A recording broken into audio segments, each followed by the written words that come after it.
let your dreams be dreams. Yesterday, you said tomorrow. So just do it! Make your dreams come true! Just do it!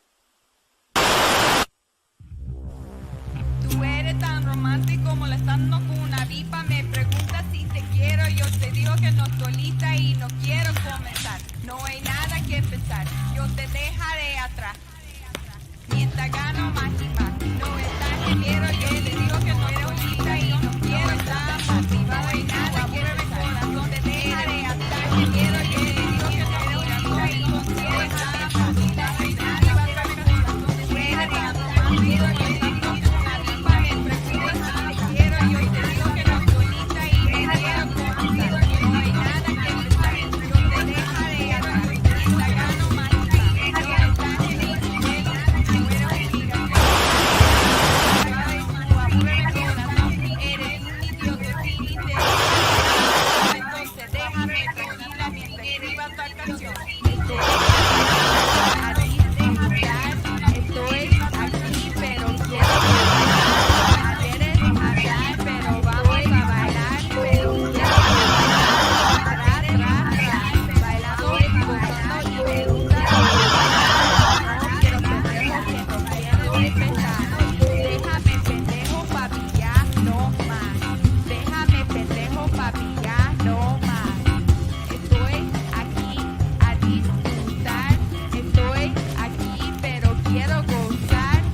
Papi, ya no más.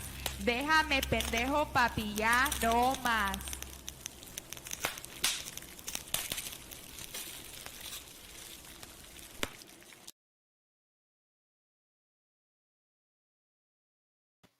What is up, mi gente? It is your boy Luis Martinez, aka Big Chief Breeder, live with you on a Thursday, Mi Gente show, live and direct from the 2 a.m. Burrito Lounge in beautiful Southern California. Mi Gente show, where we react to news and culture from a Latino, Latinx, Latin, if you will, point of view. Thank you for joining us today, everybody. Make sure you leave a like. If you see us scrolling by, hit the like button, hit a heart, do something. If you are on your desktop, but you don't have time to participate, just go ahead and leave one of those 30 tabs open. Just mute us. Leave us in one of those empty tabs. It helps out the algorithm. Hey, Sophia. Hey, what's up, Lou? How you doing? How you doing? Hanging in there. Hanging in there. Hanging around. Today's episode is titled, I don't know. We don't really have a title for it. We're talking, we're getting a little booktubey today to start with before we get into all the news of the week, which I know is something that you're into, literature and books, you know, because you're a bourgeois. But today, this is somebody that I reached out to several weeks ago when I was looking for different guests for Hispanic Heritage Month, and just because, we do want to continue to spotlight a different Latino, Hispanic, Chicano American, Mexican American, all the different sub variants of Latino culture, and came across her book, the Monsters of Chavez Ravine. And if anybody is from LA, Dodgers fan, familiar with Southern California, you do sort of know the history of that area, how it was a working class Mexican American neighborhood. And when the Dodgers moved from New York to Los Angeles, the city began the process of eminent domain to try to kick people out of the area for redevelopment. And this story takes place during that time period.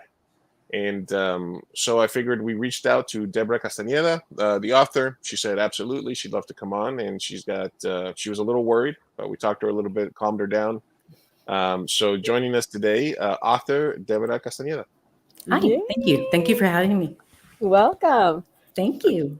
Thank you. Nice to be here.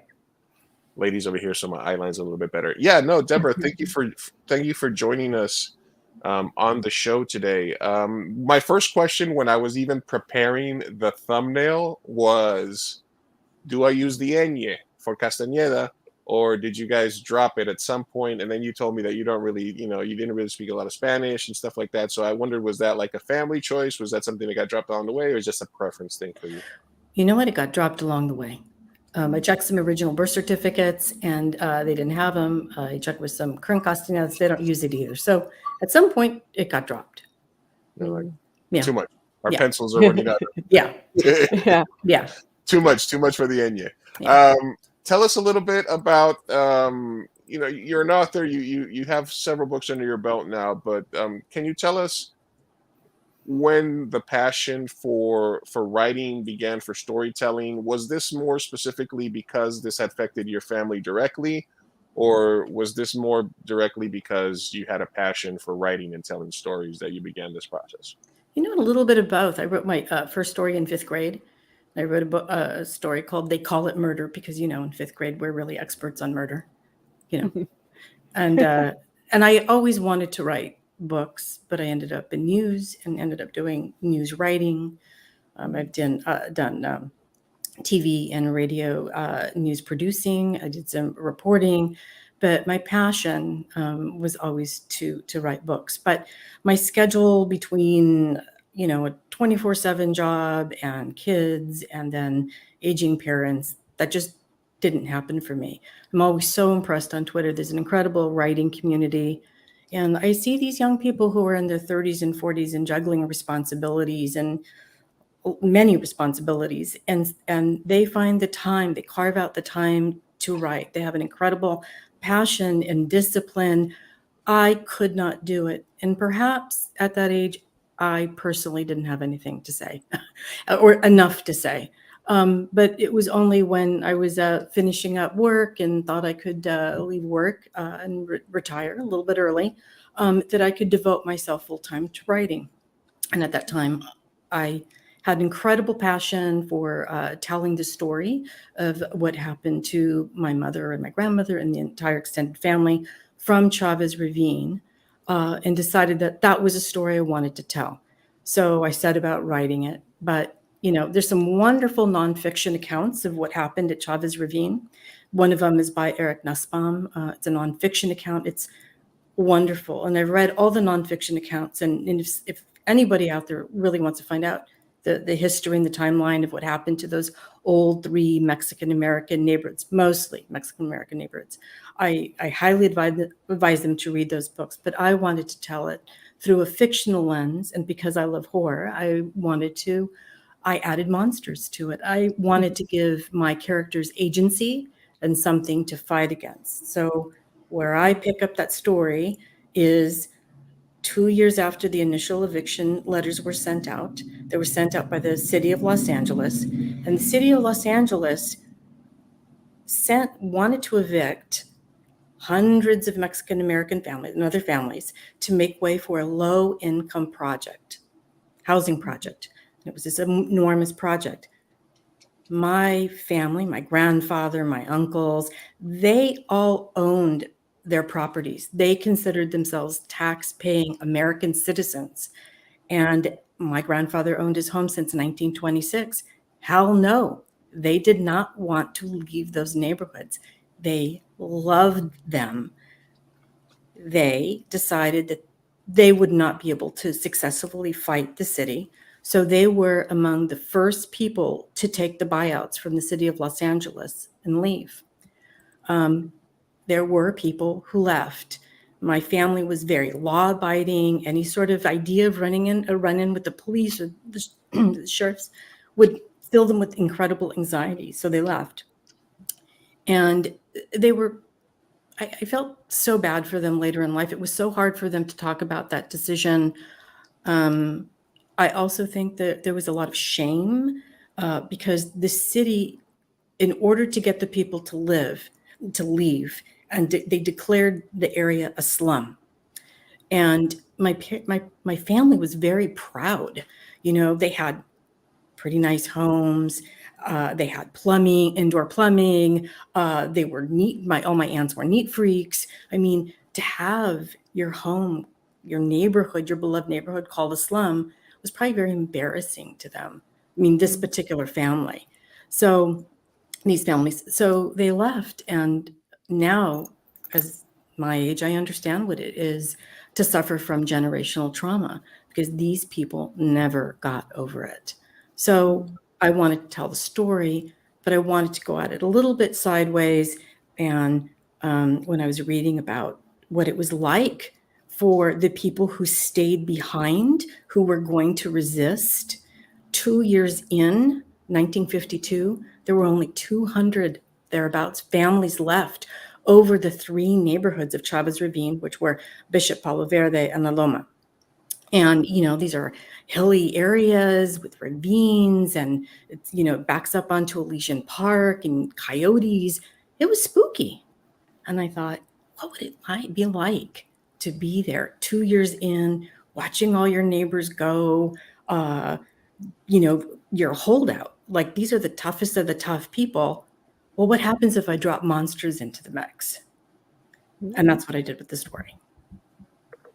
I love it. I love it. I find it fascinating that you went at it through a spooky lens, because in your words, you call yourself a chicken shit in real life. I am. So speak a little more about that. How did you get into horror? You know what? I'm going to blame my grandma Chata for that. Okay. So every weekend, my parents love to go dancing. So they dropped me off with my poor grandma Chata Friday night, and then they would pick me up Sunday. And she lived in Boyle Heights, right off of Whittier Boulevard. So, I got the whole Boyle Heights experience, and I got to know her friends. One was a curandera. And my grandmother was the sweetest, most patient woman, but she also told the most terrifying stories, like the kukui, and somebody called the White Lady. And I ended up writing a book called The Night Lady. The White Lady, I didn't know who the White Lady was. And then all kinds of other stories that I've never really even been able to track down, like where these stories came from. And so I spent a lot of time really scared. So I'm going to tell this one short story about what happened. I got so scared and so nervous with my grandmother's stories. My mother's curandera friend said, "Oh, don't worry. I'm going to give you a little red string protection bracelet to protect you from the kukui and the monsters." Well, they just told me that the monsters existed, right? So I'm like 8, whatever. I go home and my mother goes, "What's that on your wrist?" And I said, "Oh, it's a protection bracelet against the monsters." Well, my mother's a little bit more modern, and she didn't like that. She's like, "No." She gets a scissors and she cuts the protection bracelet off. Now I am without protection with the monsters. Oh, no. So I had confirmation of the monsters, and then the protection was ripped away. And so anyway, I grew up kind of a nervous person. And then my dad was a nervous guy. He was always yelling, "Cuidado, cuidado," and would make me fall. Get me so riled up and nervous. So I just grew up kind of a nervous person. I think that horror is a way for me to work through those fears. And also in news, you hear about so much death and destruction and awful things and freak accidents. It's also another way for me to work through, that exposure to the dark side of news. Yeah, definitely a form of exposure therapy. Yeah. Wow. Yeah. There does seem to be, I don't know if it's a trend or a new sort of subgenre of taking these stories of marginalized people and putting real life demons and monsters into it to sort of really, I don't know if it's hyper contextualize or just really emphasize that what some of these communities went through was very, very traumatic and very similar to horror. Was there a conscious effort as you started this project to sort of see that subgenre out there? Did you do any research in it? Anything sort of to ground yourself in it, or did you kind of go into this by yourself? I'm trying to remember exactly what the timeline was, but I went at this not really reading a lot in that subgenre. It was only later, after I had finished the book, that I became aware. So, for example, Lovecraft Country is an example. And then there was a Penny Dreadful series set. Did you see that one set in Los Angeles? Instead of these were evictions that were caused by the freeways being built and the decimation of a Mexican American neighborhood, and that used the folklore of La Santa Muerte. So I am better aware of it now, but wasn't so aware of exactly what I was doing back then. It's just kind of how the story came out. My primary motivation for doing that is, we all know how that story of Chavez Ravine ended, and it's sad, and they were helpless against these, political forces. There was no way these people would win. But if I were to introduce some feisty characters, I can have them push back against something other than the politicians, but something that mirrored the politicians, which would be the monsters.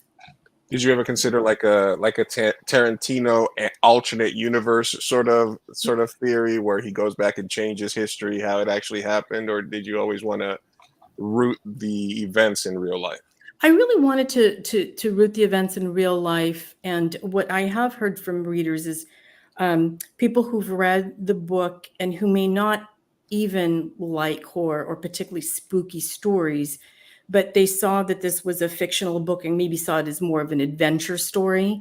But they didn't know about the history of Chavez Ravine. So it's a way of reaching people and showing them a little bit about what happened there and what it was like to live there and to fight against these letters. And for those who stayed, what that might have been like and what some of the politics were involved and what discussions were being had. Many people did not know that there were 3 Mexican-American communities before Dodger Stadium went up. So as an author, I'm that makes me really happy when people reach out and say that. Sophia. Well, I kind of had a question about Chavez Ravine now, in the sense, like, are you aware if there were any reparations by the Los Angeles County or anything of the sort? No. No. No. The city of Los Angeles, which had evicted the people to build that low income project, and they had said to the people, hey, you can live there in the apartments, but you'll have to, sign up and see if you can get in, and you first come, first serve, blah, blah, blah. But then that fell apart, and it's a long, complicated story about why that deal fell apart. And then nothing was going on. So those people who remained were in limbo. The people who moved out were probably looking at that. My family talked about that. What did we move out for? Like, what's going on with the land? Later on, the city did the deal with the Dodgers, but no, there, as far as I know, there have been no reparations. I will say this, that that's a very divided issue in the Latino community about the team, the Dodgers, etc. I can only speak for my family. No one harbored a grudge against the Dodgers. They did not necessarily associate the Dodgers with their experience and leaving in 1950. And my mother was a Dodgers fan, and she had a Dodgers cap, and she would watch the Dodgers games. So there was no animosity there. I know that some families don't feel the same way. But for the people who remained and fought to the very bitter end, where their experience is closer in the timeline and more involved with the Dodgers coming in, they're going to have a very different feeling about it. You had your own experiences, obviously, from your family, and did you also seek out members of those 200 families, either before or once the book was going to be released? Or well, I did a lot of research before I wrote the book, and there's a wonderful book. It's a little bit hard to get a hold of now, It's by Don Normark, and it's this guy who is a very young man, went into those old neighborhoods and took photographs and documented life in these old neighborhoods. And he has all these, old interviews in there from the 80s, and they're marvelous. And so just by reading their recollections combined with the stories that my family told, I was able to gather enough information combined with the research about the history to write my book. However, after I published my book and I began to advertise it and people began to read it, I began to hear from people who either lived in Chavez Ravine or who had family in Chavez Ravine. And they had a lot to say, not necessarily about the book, but they wanted to tell me about their experiences. It was very meaningful when people said, I know what those places were like, and you got the details right. That made me feel really good. But I even interviewed a woman, one of the holdout families. At the very end, I said, can I talk to you? She was only 7 years old at the time. And I spent a lot of time with her on the phone. I said, tell me your story. I wrote something for Latino LA, an online publication. It was an interview with her on one of the anniversaries of the final evictions that happened. That's been a great joy to hear from people who live there. And they all, they'll tell me, it's like, this is my family name, and this is the street I lived on, and this is the neighborhood. And they'll go, did your mom know my mom? Or did your...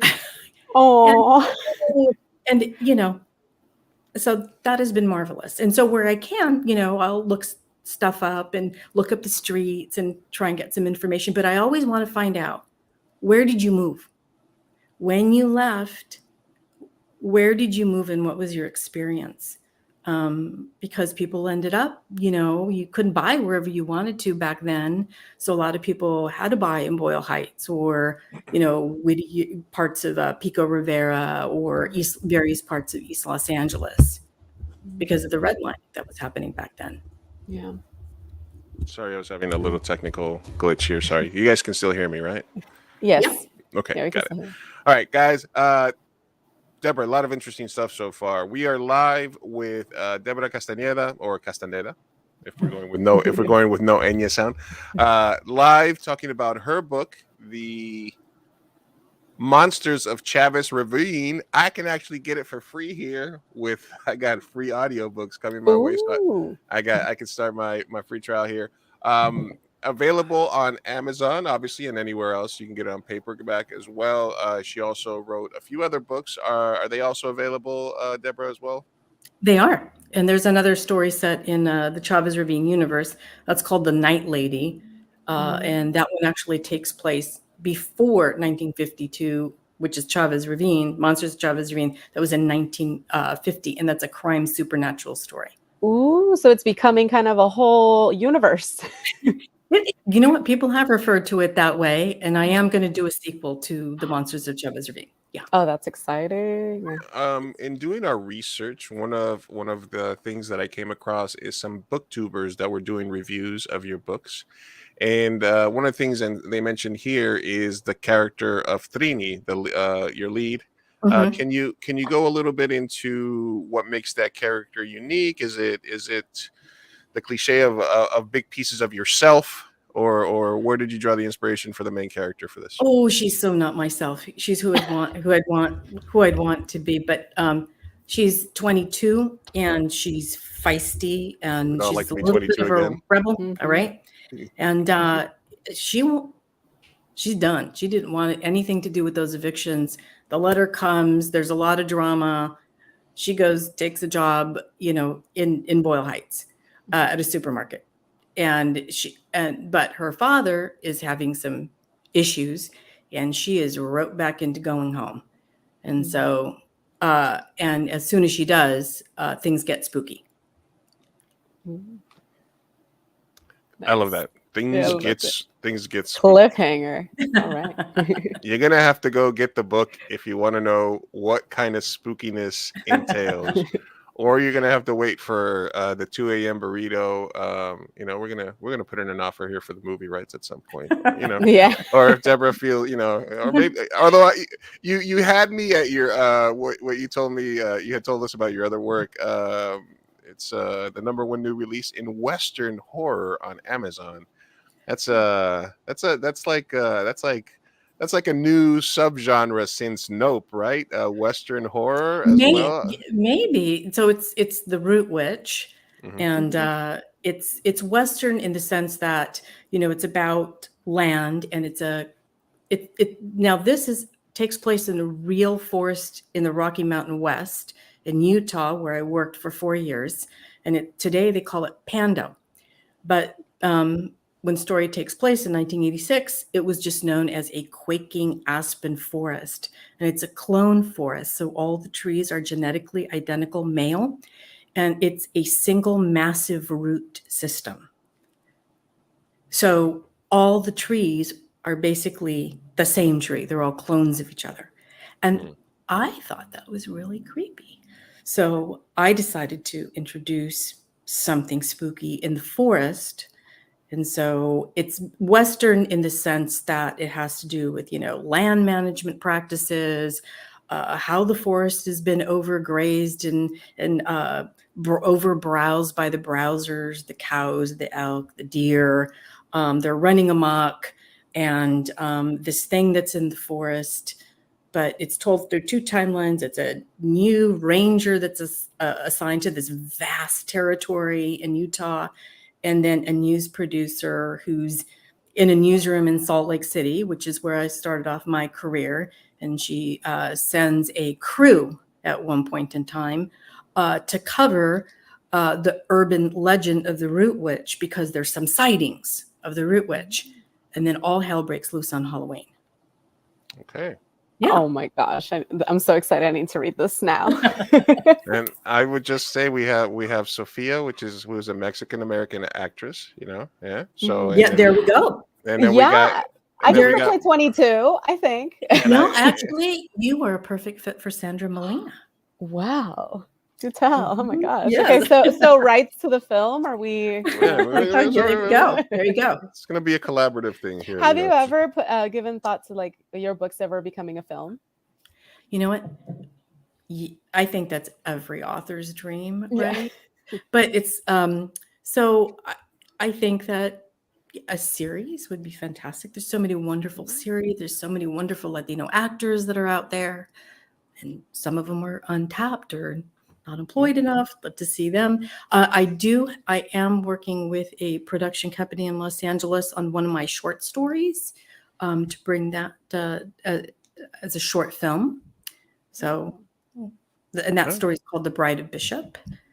And I'm working with a really wonderful producer, and we'll see where that goes.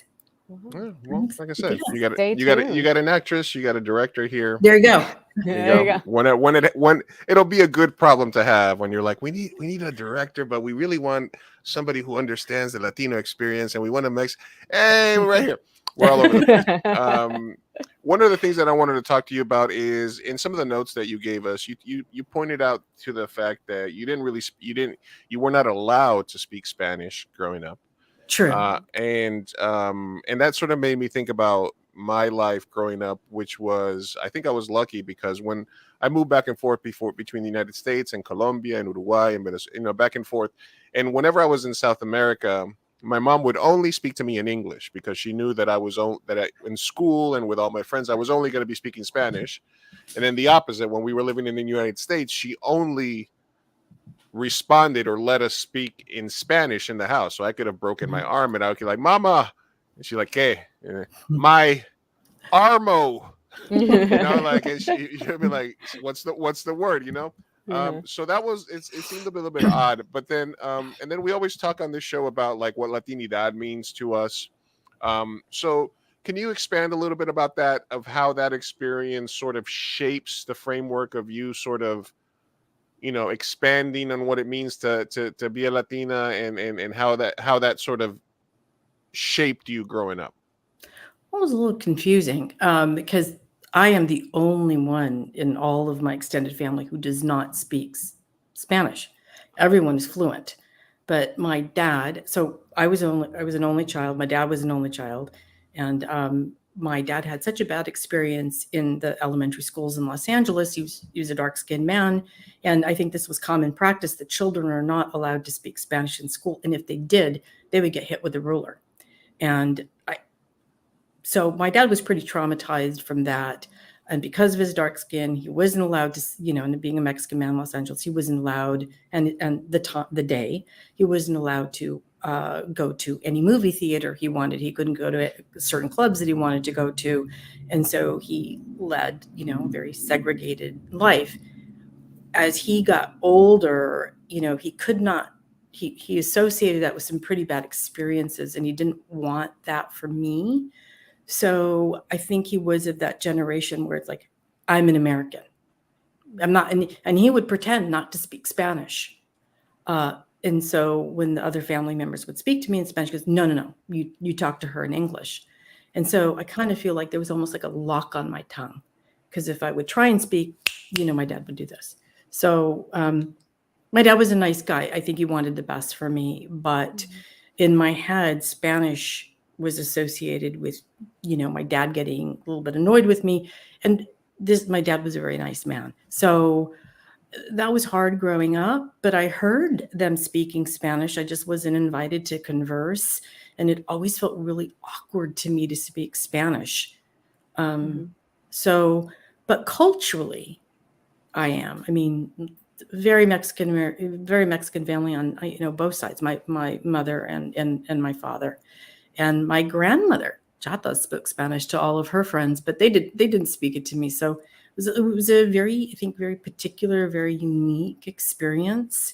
But, and then I went into the working world, and then I felt like I was sort of disassociated from the culture, because I worked in places like Salt Lake City, and then, parts of Texas and Chicago and Portland. But it was when I came back to Los Angeles and sort of was reconnecting with family, I'm very culturally Mexican. But the funny thing is that, how that whole how Mexican are you thing sometimes comes up. And, when my hair was darker, I had dark hair like you, and then it went silver. But people would be like, are you really Mexican? I'm like, no, really, I'm Mexican. I worked I was a news director at a Telemundo station. I remember the reporters were like, how are you going to be like the news director? You're not even a real Mexican. I'm like, so ow. I said, here, give me a chancla. Let me show you how Mexican I am. So I had to bribe them with burritos from El Chorrito and Salinas. It's like, hey, I know the way to your heart. But after a while, it came. Yeah. So anyway, we worked through the issues, and it was great. And even though I wasn't able to go through their scripts, they would okay, you translate it for me, and we're going to go through it together. And I would approve scripts in this extra step way, but we got it done. Oh. Well, sounds like a great time, since you're talking burritos, to talk about our sponsor. Oh my gosh. Which is La Original Casa del Taco. If you're in San Diego and you want that original Mexican cuisine, go to La Original Casa del Taco. You can go follow them on Instagram at La Original CDT, Casa del Taco. And you can see that they got food. Mexican food. And this is your ad for your company, Sophia. So why don't you take it from there? Yeah, well, it's La Cocina de Mexico. All of the history goes that all of the plates made there were from my abuelita's kitchen, so she is the one that holds the recipes. R.I.P. Love you, abuelita. But she was from Guadalajara, so that is where it is originated from. And the restaurant is in Sweetwater Road, National City. So yeah, stop by, give us some love. All right. That's good. Gotta pay. I get paid in burritos for that ad. So yeah, we got you. We got you. All right. So again, we are live here with Debra Castaneda, author of Monsters of Chavez Ravine and other horror books. She also has a history in news, which I wanted to touch on a little bit, but want to remind you guys to make sure that if you are listening, you rate our podcast wherever it is that you find us, whether that's Samsung, iTunes, Spotify, Pandora, Google, etc.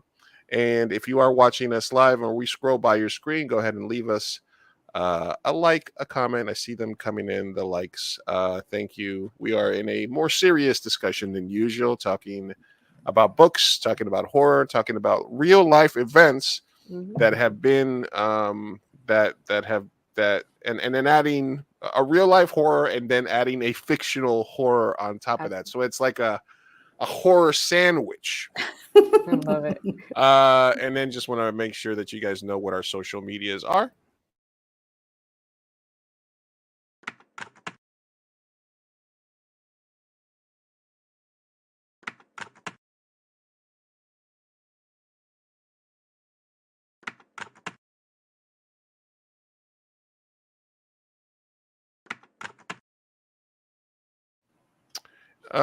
Moving right along here, Deborah, what is, are you happy that you got out of the news world when you did, seeing what like the vitriol is with news against the news organizations, how the industry has changed over the last 10-15 years?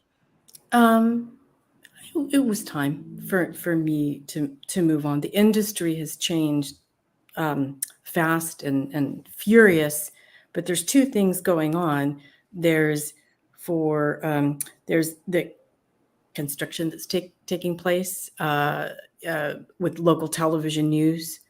There isn't the revenue there that there used to be because there aren't the viewers, the reporters and the producers and all the wonderful talented people who go to college to do those jobs. There aren't the salaries there, and it's these are very difficult, challenging jobs. Some of the reporters that you see on your local television stations they're called MMJs. And so they are not only reporting, they're shooting their own material, they're editing their own material. They are typing their stories online and posting them online. And then they're doing live shots, but they're doing live shots without camera people.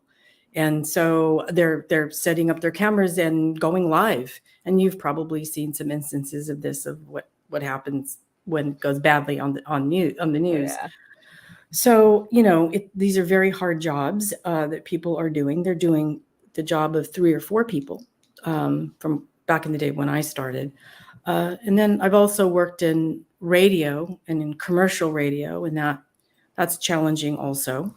Sorry, I got muted there for a second, but they're also editing their own pieces as well sometimes, right? Oh yeah, they're doing it all.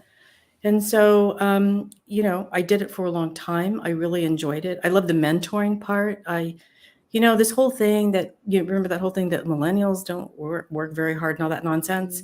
I mean, I worked with younger people, and many of them just straight out of college, and I never met those people. I always worked with most wonderfully talented, hard-working people with great ethics, and I loved working with them. And that's the part of the job that I miss is working with those people. But it's a hard business. And then not only is it a hard job, then you have something that we didn't have to contend with back in the day, which is, people calling you fake news after you've just busted your rear end trying to tell a story fair and accurately, and having to defend yourself and going out into the street and being met with hostility. That's very challenging. So I kind of feel like I'd been in it long enough, and I was able to downsize and leave the full-time job, and we did a little bit of traveling, and then I live in a very small place. So I rent a small office and I lock myself in and I write, and I couldn't be happier. Oh, that's wonderful. It seems like you're doing what you love and where you're supposed to be. So that was a good shift. Yes. I was very fortunate to have done that. Yeah. I want to know a little bit about your educational background, because I know that you are first generation college graduate like myself. So could you tell me, good for you as well. Where did you go? What did you study? And she's got a master's. Don't let her just get you off the phone with that. She's got a master's. That's Yeah, awesome. I do not, and congratulations. Oh, thank you so much, Deborah. that's why I feel even stupider when I mansplain, because I'm like, she's smarter than me. Well, like many first generations, it was difficult for me, but it all started in the 8th grade going into high school, in that I went to an all-girls Catholic school that was run by nuns, and the nuns gave me an aptitude test, and they decided I was a big dummy. And so they had 2 tracks. You're going to be a secretary track. They called it the business track, but you're going to be a secretary. And then they had the college prep.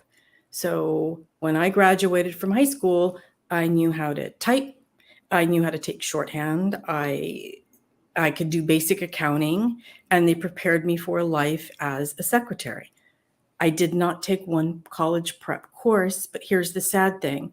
My dad had to leave school early. He didn't even finish high school. My mother was never very academic. They were thrilled that I was being prepared for what they considered a very good job, to be a secretary. There's no shame in that. It was only after I'd been a secretary full time for 3 years, where I worked for a law firm, the partner said to me, "You need to go to college." And I'm like, "I don't want to go to college." He goes, "No, you need to go to college." And then they started explaining why I needed to go to college. And then he said, "If you don't go to college, I'm going to fire you." I'm like, So he said, "You need to go." Well, I couldn't go to college. I couldn't go to Cal State LA even. I had to spend 3 years working full time and going to a junior college to take all the courses I didn't get in high school. So when I went to college, I was 23 years old. And then my mother was very upset because I'm an only child, and I was going to go away to college 300 miles away, and she was mad. So I got cut out. She stopped talking to me. What? Wait, what Yeah. college did you go to? What did you transfer after junior college? Well, I went to Cal State Los Angeles for a while, and then Berkeley. But back then, people with an average grade point could get into that school. So that was me. Today, I think you have to be a genius to get into those schools, right? But it helped that my boss was also connected at Berkeley. I am positive he pulled strings for me to get in, for which I was extremely grateful. But I was also uniquely unprepared to go to a university of that level. I feel like I didn't have, besides the financial support and the emotional support, it's like, you don't have all the tools, you don't have the help and some of the bootstrapping. I think there's a lot more resources today for people, for first generation. But I have to say, I was also really embarrassed to be a first generation. Like to me, it wasn't like a proud thing. I was embarrassed because everybody, their family, these were like, white collar families, and they had money and they went on vacations and they helped their kids. And here I was having to work full time at night and go to college during the day. I was kind of shamed, to be honest. So I think that everyone's college experience is so different. It was not a happy time. And so, I'm so glad when I hear first generation people talking a little bit about what sounds to me like better experiences, more supported experiences. Because you never know what people are facing at home too. With the pressures maybe that, they feel guilty for leaving their families, or they should be working to help their families. Oh yeah, no, definitely. It was a difficult experience for me. I went to junior college as well, and I feel like since I didn't have anybody to help me, no one had paved the way before, I didn't know what I was doing, and so I made every mistake in the book you could possibly make with counselors and taking the wrong classes and all this stuff. Yeah, so it took me a while to transfer, but eventually got it done, which was good, and I was able to help my little brother and those who came after me, so it was good. That is wonderful. That's, you're making it so much easier for other people in your family, and you're giving back in the way that you can. Did you go to Fullerton? Is that I did. Yeah, I did go to right? You're Fullerton. so Yeah. sure. Yeah, great school. Great school. Thank you. Yeah, I went to Yeah. Fullerton for my undergrad and then Capella University for my master's. Oh, Yeah. well, Nice. congratulations. That's Thank awesome. you. Well, I had the only difference is my family was very supportive. So I was just wondering what was it like your mom cut you off? Like how did she forgive you eventually? How's your relationship with her after the fact? Yeah, she didn't talk to me while I was in those three. It took 3 and some years to get through. She was that man. She can hold a grudge. I give her credit. She had a special unique ability to hold a grudge. Yeah. She was sort of famous in the family for it, but she was that mad. But later on, she kind of softened up, and she began to talk to me again. But the shame is that she developed early onset Alzheimer's, and so we didn't really have that much time, before her disease developed. Oh, But I'm not to sorry. be a downer, but it is what it No. is, right? Yeah. I was gonna say I also went to several universities in the Northeast. I was selling weed, but I was getting on the Peter Pan bus and heading up to Cortland and then to Oneonta and then There- Syracuse to visit my friends. But There I you go. did feel like I got a good college experience as I went from Queens to upstate New York to sell marijuana. I don't You want to be probably had left. the funnest college experience out of the three of us. I don't want to get left out of the conversation about school with you learned ladies.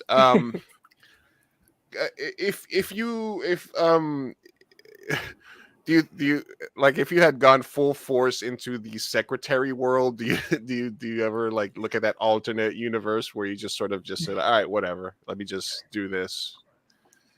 It's like a Mad Men universe.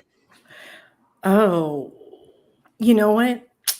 That would have been bad. I think I would have had a crisis at some Yeah. point. I was still young enough where, I used to get a paycheck. I lived at home. I did a lot of clubbing. I had cute clothes and cute shoes. I took myself to Hawaii. Nice. But I think that, if I gave it another couple of years, I would have gotten frustrated or bored. been in Or your then own I don't know orbit. what I would have done. Yeah. I don't know what I would have done if someone hadn't intervened in my life. Yeah. And the idea of someone not intervening or threatening me, it's kind of terrifying. Yeah. Do you see yourself in that alternate universe ending up as the same writer or not at all? I don't think so. I No. don't think it would have happened. Mm-mm.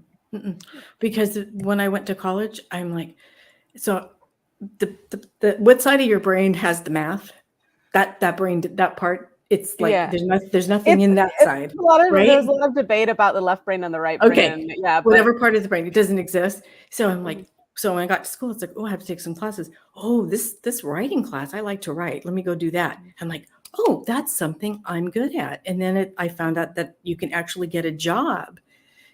Okay, journalism is not the place where you get rich. So actually, the first job I had as a producer TV news producer in Salt Lake City, I was paid less than I was getting paid as a secretary in Los Angeles. And so I felt kind of stupid. But after a couple of years, you begin to make more and you're out of that little training ground and you're a producer and I loved my job. So I'm really glad that I did that. Absolutely. We are live talking with Debra Castaneda, author of The Monsters of Chavez Ravine. Available now. It's what has the, because I saw a lot of reaction to the book, a lot of accolades and stuff like that, reviews and stuff like that. How does that validate you? Does that help you feel like, for example, after the book comes out and you get all these people telling you how wonderful it is or how they connected to it or people reach out to you? Do you think that makes you a better writer, or do you think you're the same writer from when you started the book and it's just sort of a bonus of the process? It's a bonus, but I am just so relieved that people didn't hate it, that I'm limp. And I go through this every time I write a book. you work your hardest, and then it's out there and it's left you and it's in the world. And before that first review comes back, you have no idea, how people are going to react. And it's absolutely terrifying. And so I'm just so relieved when people are like, it wasn't awful or shitty or, whatever, or they want their money back and they hate me. And then you're like, oh, I'm not so bad. Oh, I'm actually probably an okay writer. But you're always trying to improve your craft. I'm always trying, like, what do I need to do? What do I need to change? What didn't work? And how can I make this better? Oh, shoot, I could have done it this way, not that way. But then you write your next book and it's the same cycle over and over again. At least for me, like this could be the book that's going to bomb and people are not going to like it, or it's going to get really bad reviews. So it's an anxiety provoking experience that I don't recommend it's not for the faint of heart, But I have to say, one thing that I do that helps minimize the anxiety a little bit is there's something called beta readers. And so when I finish my draft, and my husband looks at everything. He used to be in TV, and he's a pretty harsh critic, and he goes through everything and calls out, like, plot holes, inconsistencies, etc. And when it's all done, I send the draft to early readers, or they're called some people call them beta readers. And they're just average readers. They're not developmental editors. They're real readers who usually love the genre that you're in. And then they read it. And then they're going to give you notes. And it's not guaranteed they're going to love it. And they're going to like some things. They're going to hate some things. But they're so they point out things that would never even occur to you. Like, what? I didn't even think about it that way. Or something was confusing to them that you thought you would really explain, but when you go back and you look at it, you go, oh my God, I didn't do that job, what I thought I did. I had a couple beta readers for the first time say, I don't know how to tell you this, but your ending sucked. And it's like, it was anticlimactic. We loved the beginning, the middle, it was all working. And then it went, and I'm like, and I knew it. I knew something was wrong, but with great gratitude, oh my gosh, thank you. You're right. Because I was actually afraid to go big with the ending. Long story. And I'm like, no, you got to go big. Don't shut out. Go big. So I rewrote the whole ending. And it's a better book because of it. So I'm very happy to work. And then when I'm done, the book also goes to a professional editor, and she goes through it with the fine tooth comb. But that's more like the grammatical and the copy editing. So it does take a team. What is the commitment time-wise for you? Once you get an idea, it's in your head, you will say, okay, I'm going to write this, from letting it run around in your head to writing some notes to finally sitting down. Are you like R.R. Martin? Do you still work on an old word processor, or are you pen and paper?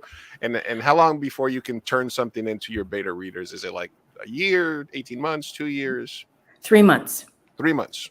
Whoa, that was straight to the point. Well, because I worked in news, it's just the way I personally work. I write like I have a gun to my head and like somebody's tied me to the chair. It's the only way that I can do it. Other people think that's madness or it's not fun, but I work with an outline. I do a very detailed outline, and then I'm going to go lock myself in that my tiny office for 8 hours a day, or I'm not coming out until I finish my word count for the day. So it could be 3,000 words or 4,000 words a day, but I'm not leaving until they're finished, until I have a first draft. And that really keeps me rooted in the story and keeps me very present.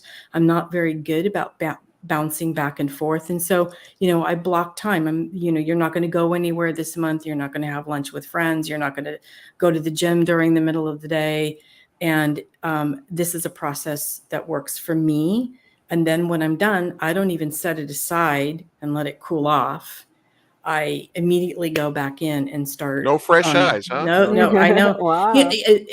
And then I just keep on doing the rewrites because that's just my process. I know that other writers would think that was madness. No, to each Yeah, their own. To each their yeah, own. 'Cause to each their own. Yeah, we were talking to yeah.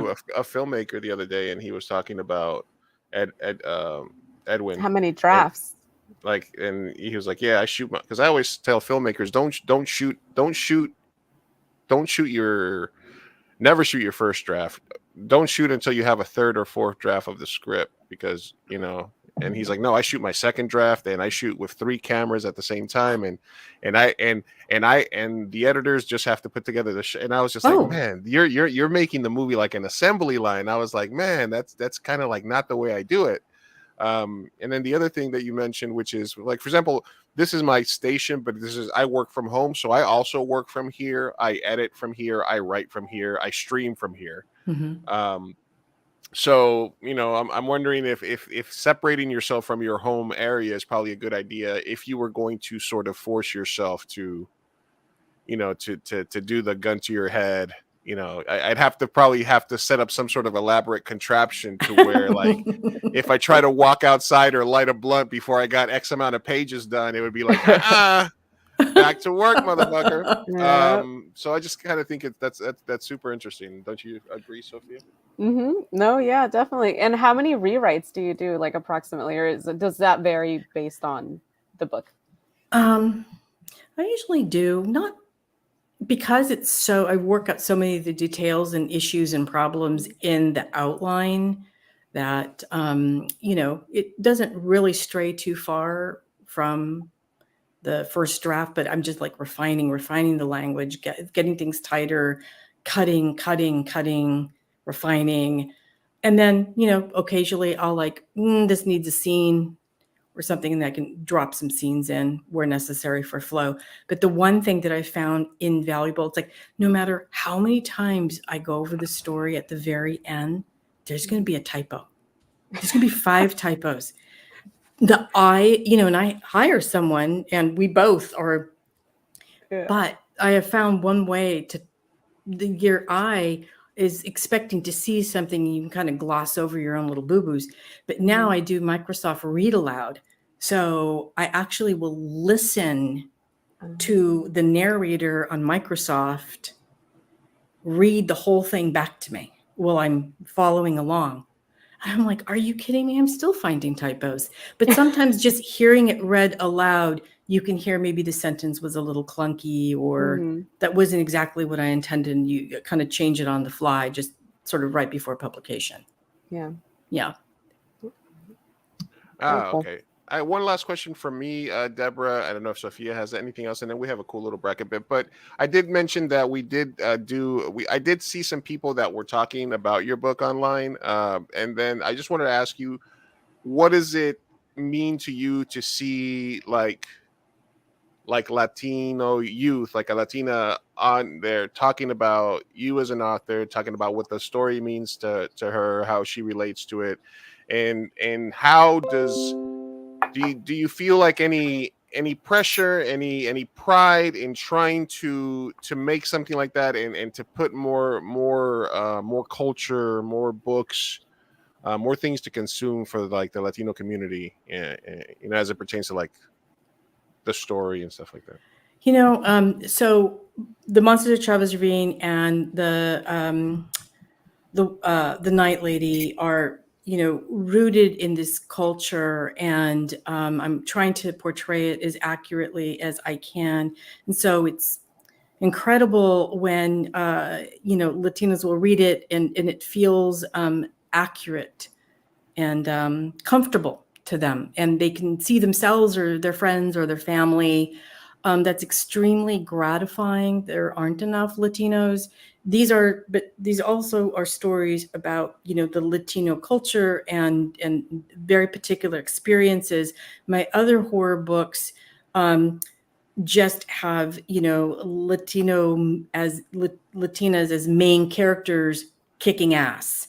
and kind of just being, a little bit of culture, but we get to it's a slightly different approach. I'm trying to do it all, but it's very gratifying. It's also gratifying to know that I got something right, that it felt accurate to them and it felt like it represented them.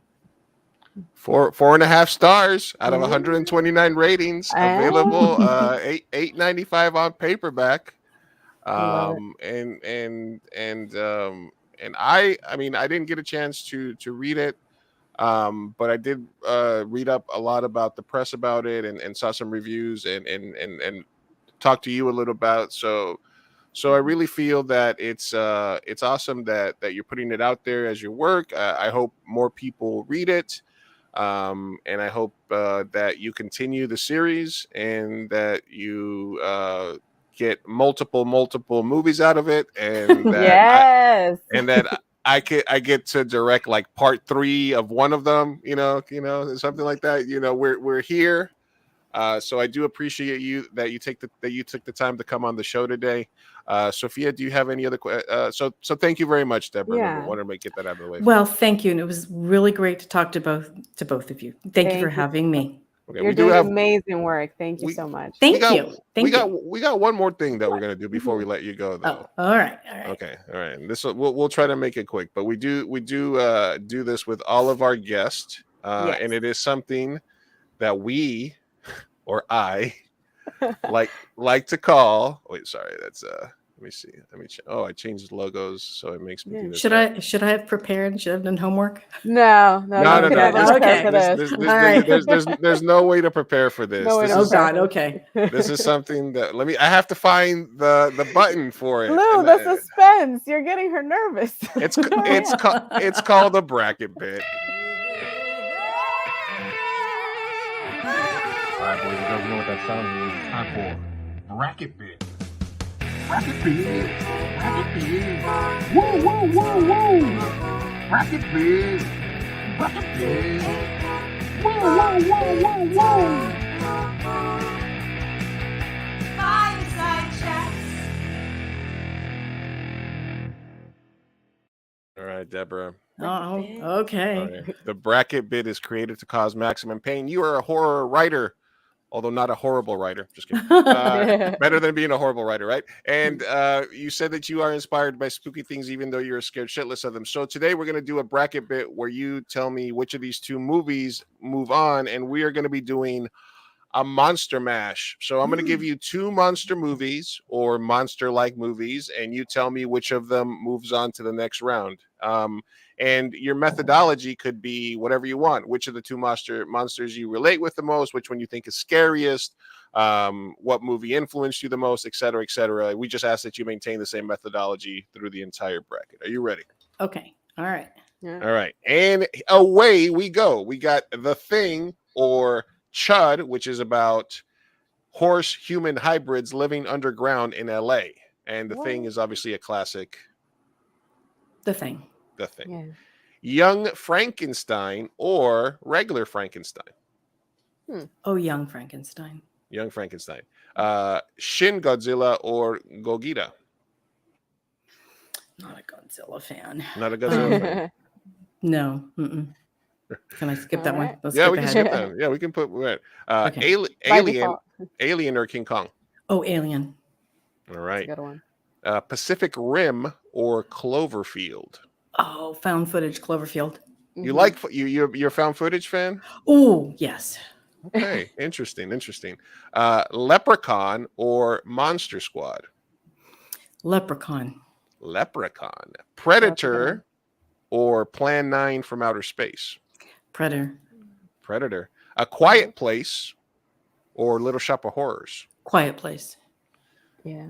The Shape of Water, where she has sex with a fish, or Bride of Frankenstein? Oh, Shape of Water. The Host, Korean monster movie from the 90s, or The Fly?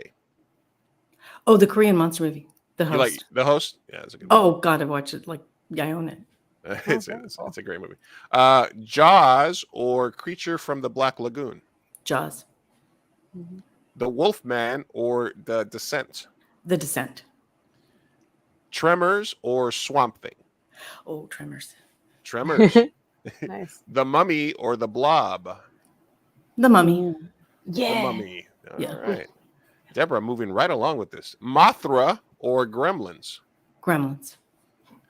An American Werewolf in Paris or Jurassic Park? In Paris or London? Sorry, London. Werewolf. Werewolf, sorry. Mm-hmm. Werewolf or Gremlins? Oh, werewolf or werewolf. Werewolf. Gremlins does have that great scene where they're talking about how her dad got stuck down the chimney during Christmas. It's such a cold story to tell in the movie. Love Griffin Dunn in that. Yeah. Tremors or The Mummy? Tremors. Kevin Bacon moves on. Okay. The Descent or Jaws? I'm going to go with the Descent. Ooh. Is Jaws a horror movie? Technically, Ish. yeah. Ish. Ish. It's horrifying. Ish, yeah. The Host or The Shape of Water? The Host. The Host. Predator or A Quiet Place? I'll go with A Quiet Place. How do you feel about the rules that horror movies like that set for themselves? Like, do you? Because I mean, some people would say that A Quiet Place sort of it sets up this world, and then it just brings all these ridiculous elements into it to sort of justify that universe. Do you think it's just fun, or do you can get nitpicky with stuff like that? You know what? I think sometimes people overthink things. I'm a rules person. That kind of makes sense. Yeah. Okay, cool. That's fine. Cloverfield or Leprechaun? Cloverfield. Godzilla, you said you don't like, but Alien? Oh, Alien. Mm-hmm. All right. The Thing or Young Frankenstein? Oddly, Young Frankenstein. Young Frankenstein, a little comedic element added to your horror. Yeah. We like comedy mixed with everything, so that's good for us. Mm-hmm. Young Frankenstein or Alien? Oh, sorry, Alien. Yeah. Alien. Cloverfield or A Quiet Place? Cloverfield. Nice. And The Host or The Descent? The Host. Tremors or An American Werewolf? Tremors or American Werewolf. The bracket bit is created to cause maximum pain. All right, that gives us a final four. Final four. The Host or American Werewolf? The Host. And this would be a good crossover movie: Alien versus Cloverfield. Ooh. Okay, I'm gonna have to go with Alien.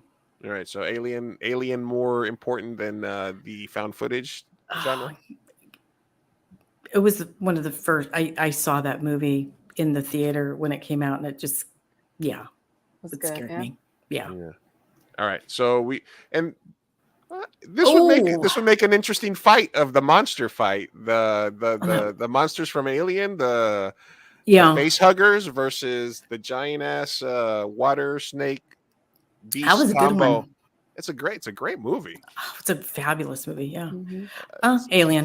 It's one of my early introduction to Korean cinema. One of my favorite. It was just like, damn, these people really make really cool monster movies that turned out to be about the characters. Oh, I know. I love those actors in there. Troll Hunter isn't on here. Oh, okay. That was my next question. I always ask at the end, what was the biggest omission or movie that you thought you were going to see but you didn't? The Norwegian monster movie called Troll Hunter. That's also found footage. You like the it's so good. When it premieres in LA, I'm gonna let you know, because a friend of mine that we had on a different show recently did a brand new found footage movie called Everyone Dies by the End. And it's a director, a friend of mine called Ian Tripp, and it's in some film festivals in the UK now. So if it comes to LA, I'll let you know, because it is. Please do. That sounds fantastic. Yeah, I'll send you the link to the episode where I had him on the show as well. So. Oh, okay, great. Well, Deborah, thank you very much for joining us today. The book is called The Monsters of Chavez Ravine. It's available everywhere. She also has many other books. Look out for her. And hopefully we'll see more of her and her books being converted to film moving forward. Yep. Thank you. Been Thank you for having Deborah. me. Of course. Thank you for being with us. Have a good night. All right. You have a good evening. Thanks for joining us. All right. Oh, I love her. She's amazing. She did a good job. She's good. She's good. Amazing. Yeah.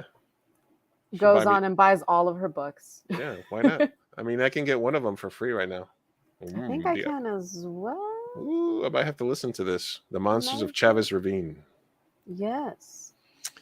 Anyway, here we are. How well aware were you about Chavez Ravine and its history before the segment?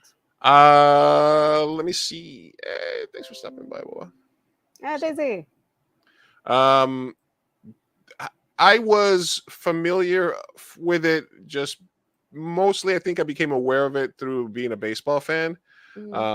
Just sort of being aware of that had happened. And then but really it's something that doesn't really get talked a lot about. I'm assuming because it's not like a great look for, the Dodgers to be like, yes, this great stadium that we have, we had to evict 200 Mexican families forcefully. Yeah. We bulldozed their homes, and plus the entirety of it in the 50s. It's not really like a great look for Los Angeles or the Dodgers in general. No. All right. Well, we skipped personal news because we had a guest. Anything going on relevant to you, Miss? Oh gosh. Okay. Well, my best friend is getting married, not tomorrow, Saturday, but tomorrow's the rehearsal dinner. So got a lot of wedding stuff this weekend. I'm a bridesmaid. You're a bridesmaid? Mm-hmm. A bridesmaid. One of the? Well, there's one of what? Like a maid of honor? No. No, yeah, that's what I was. I guess without saying maid. Say maid of honor without saying maid of honor. No. No. But a lot of responsibilities, I'm telling you. Yeah, it seems like a whole thing, as people would say. Yeah, it's a whole production. Honestly, I'm like, wow, this feels like I was, I feel like I was doing a film. Honestly.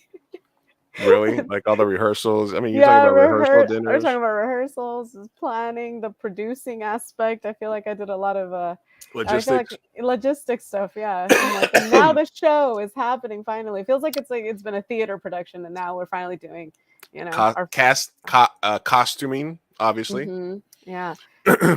Etc. etc. Yeah, that's pretty much it. Honestly, not much other than that. How about yourself? Personal news. Personal news is that I got my booster shot today. Nice. Because I'm still fat and diabetic, so figured it was a pretty good idea to try to prevent stuff, and I want to get 5G. I want better connectivity when I go outside. Sometimes I get dead zones and I need to connect better, so I need the nanobots. Yeah. To enhance my 5G capabilities. Inject me, yeah. All right. All right. I have narrowed down our tabs as we've been watching. We're going to try to get out of here by 10 o'clock. So let's get into it. All right. Okay. The main story, I guess, that I wanted to cover is immigration, the Martha's Vineyard story. I had a video here that sort of was quite literally almost heartbreaking. So just wanted to play this and then kind of react to see how we felt about it ourselves. All right, give me a second. Sure. They were lied to again and again. Accounts from the migrants who arrived last night make it clear that they were lied to again and again and fraudulently induced to board the planes. They were told there was a surprise present for them and that there would be jobs and housing awaiting for them when they arrived. This was obviously a sadistic lie. Not only did those responsible for this stunt know that there was no housing and no employment awaiting the migrants, they also very intentionally chose not to call ahead to any single office authority on Martha's Vineyard so that even the most basic human needs arrangements could be made. Ensuring that no help awaited the migrants at all was the entire point. They were provided with a cartoonishly simple map of Martha's Vineyard and the United States and a brief brochure containing snippets from the Commonwealth of Massachusetts website and instructions to change their address with USCIS when they relocated. This is especially troubling as anyone with even the most basic understanding of the immigration proceedings knows that USCIS was not the agency with whom the migrants would have to record their addresses and has nothing to do with their cases in any way. It is clear that this was an intentional attempt to ensure that these migrants were removed in absentia when they failed to change their address with the proper agency. This was a purposeful derailment designed to prevent people from complying with federal immigration policies. This is problematic because the state should not be interfering with federal immigration policy.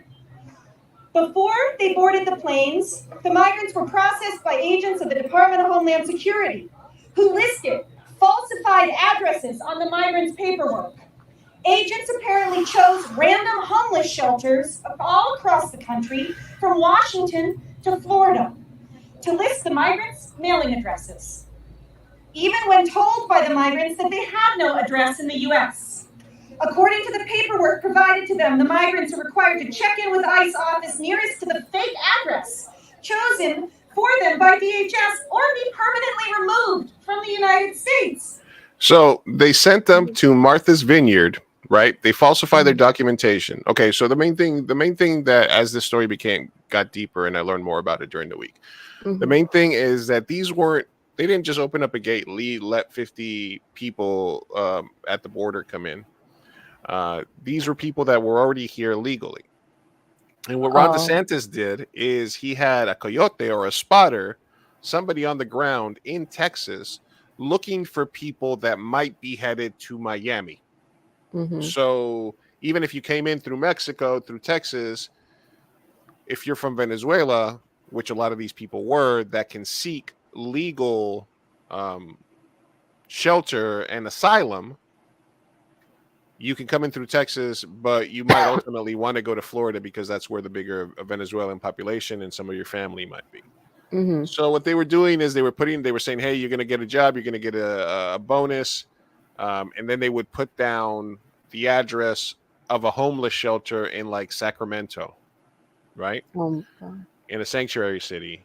And then basically, if they shipped them out on a Thursday, they would have to go to an appointment that Monday, and they would have to figure out a way to get from Martha's Vineyard to Sacramento. Oh my God. So they were basically setting them up to be so that they wouldn't meet the requirements to continue their asylum process. Wow. So however big a piece of shit you felt before that these people were being, they are triply more pieces of shit. Okay.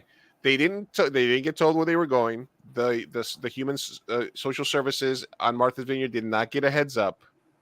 They did not get any information. And they just, for a political stunt, Florida took taxpayer money that they had gotten surplus COVID money, because they didn't use none of that shit. So they could go to Texas, charter a jet to fly people that might be going to Florida from Texas to Martha's Vineyard. And they were going to do it again a couple of days ago. They were going to send them to Delaware to a small airport, close to Joe Biden's house, to Dark Brandon's house. They were going to do it again? They were going to do it again. They apparently think this is so good. This has been sickening. And one of the saddest parts for me is seeing the type of people that cheer this shit on.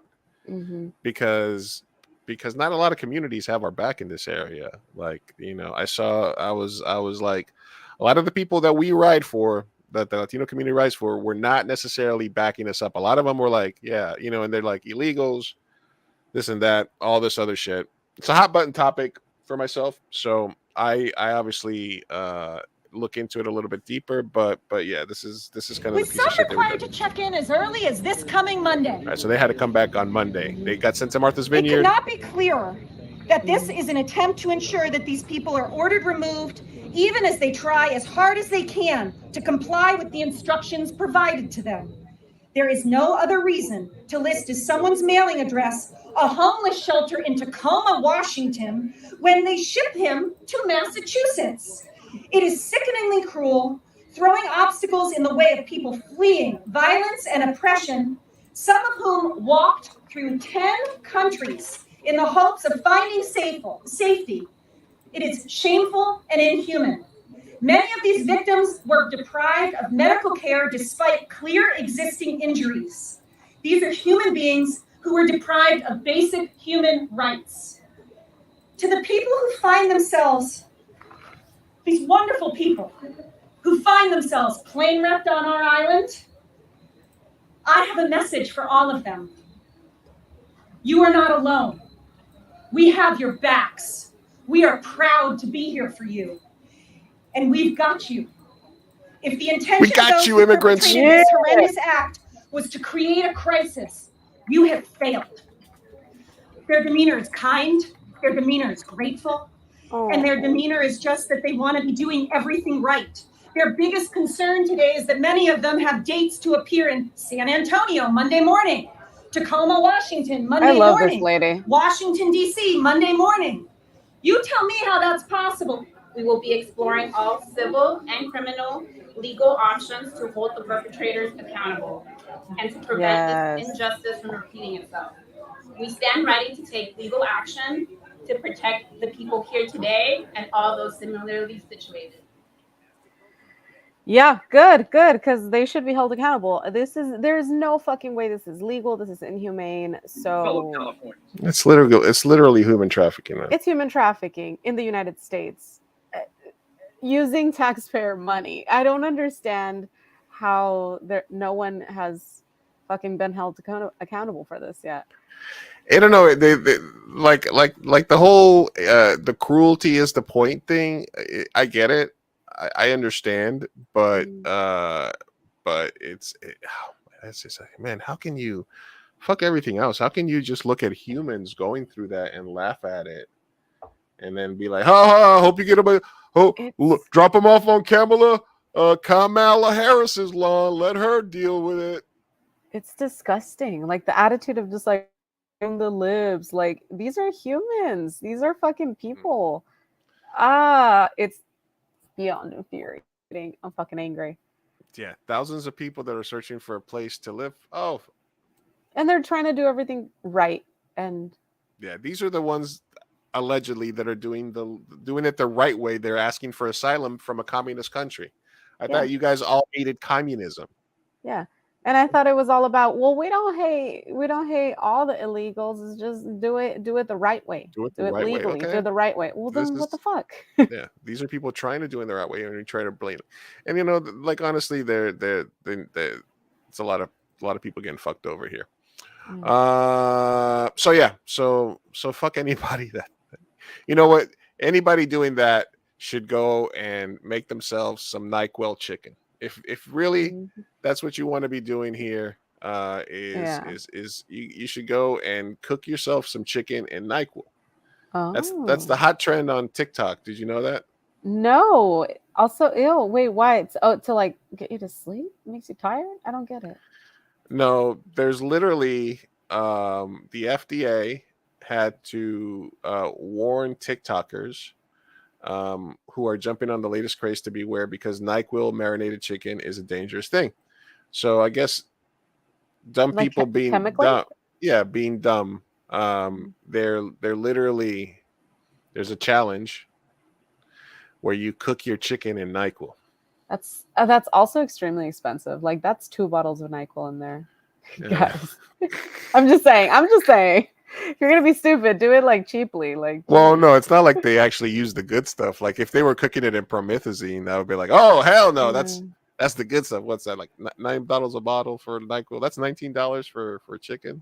And do you use the nighttime or do you use the exactly? That's what I mean. I'm like, are you trying to get drowsy, non-drowsy? Is it the daytime? I don't know what it's about, but apparently, because some people didn't figure out. It's not just the fact that you're eating chicken laced with NyQuil. It's that while you're cooking it, there's a lot of those fumes from these heavy drugs that are going to get into your system that could cause you to, I don't know, die. What the fuck? And why is this a trend? Because people are stupid. Okay, cool. Well, I'll go on TikTok shortly after this and see what the fuck is going on. Yeah, no, it's hopefully. I mean, look, I'd like to have more faith in humanity than that, but we shall see. We shall see. Talking to the people that were doing the Tide Pod challenge. Yeah, exactly. I mean, yeah, this is a generation that was like, what if we eat these little tasty pods? Yeah.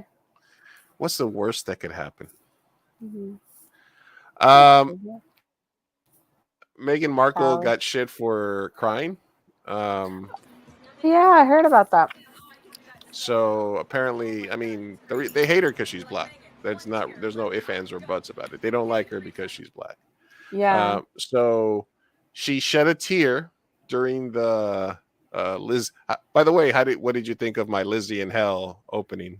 I loved it. Oh my God. Yeah. Okay.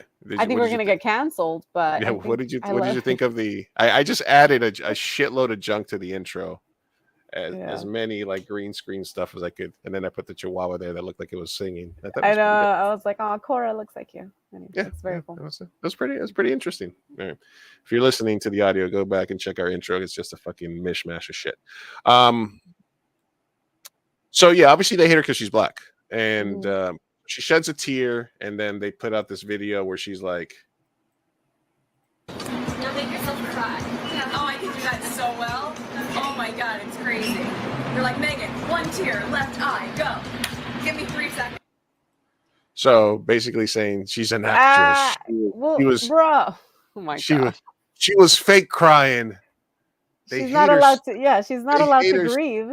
They hate her so much. They do, and for They're what? so mad at her. It's because people that are royalists just get like super threatened when the idea of not having a monarchy comes along, and I feel like she was black, she was divorced, and American, and just came and shook up the whole system. Wasn't Queen Elizabeth German though? Like how diluted is their royal line? Like they, yeah, part of their bloodline is from Spain, but they're white and European, like it would, you know what I mean. So anyway, and then Prince Harry and Meghan Markle and made themselves independent from the monarchy. So everyone just fucking hates her. But I'm like, this whole process of the Queen dying has really like opened my eyes to how bonkers people are in the UK. Like there was a 14-hour line to see her in a box, and it was a closed casket, so not even to just see a box. And people are mourning this 9-year-old lady who passed away. How?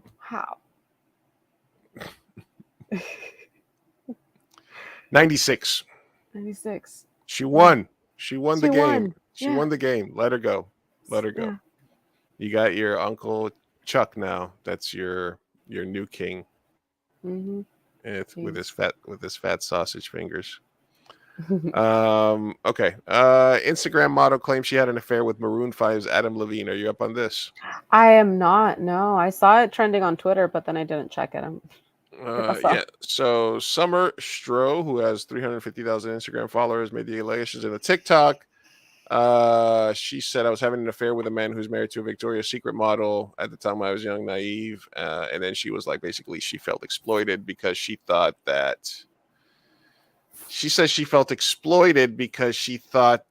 they were really separated and that it was just like an LA celebrity thing where they were just keeping it low.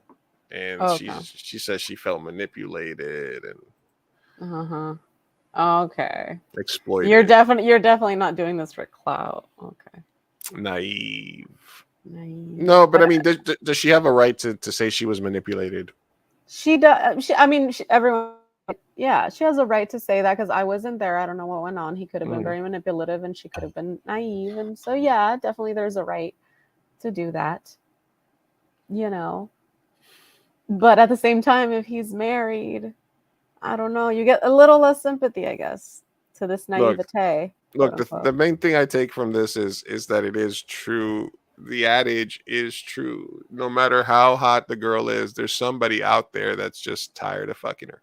That's just like not, because this guy's got a rock star life, family, married to a fucking Victoria's Secret model, and he's trolling for some strange on Instagram, messaging chicks from his verified from his checkmark account. Oh my gosh! talking about your body's so fucking insane. Like, oh, there was a whole meme about how white people flirt. Because he was like, holy fuck, fuck, your body's insane. Oh, that's what happened. Yeah, I saw a meme with like a seal or something, and I was like I don't get it. What's happening? Because she sent him a picture, and he's like, oh my, that's all he said back. Your body's insane, or something like that.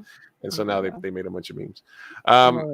Listen, I think that when you're in LA and you're an influencer, and Adam Levine drops into you at that point, you know what's going on. I think that you're a little bit more aware of what's happening than you would like to lead on. The thing was, I guess he was cheating on her for a while. This is the part. Look, he's a rock star. At some point, if you're a rock star, you got to have your fucking conversation with your wife and be like, look, I'm a rock star, baby. What do you want me to do? You know what I mean?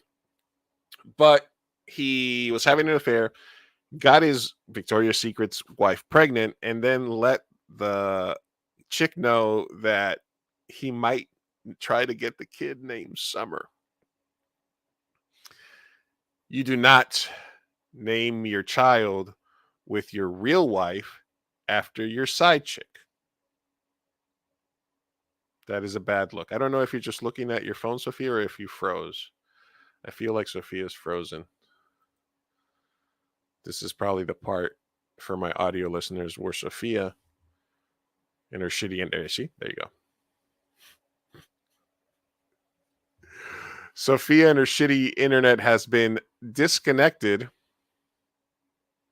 We'll give her a moment here to see if we can reconnect. Let me write down this timestamp so that I can delete all this for our audio listeners until she comes back.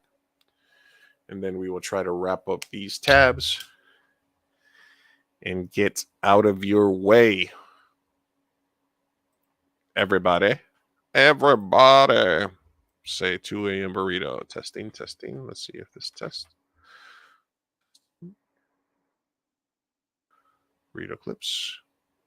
We'll cut all this out. 9:38. Okay. Like a 10-second delay on that. We will give Sophia a minute here to get back on.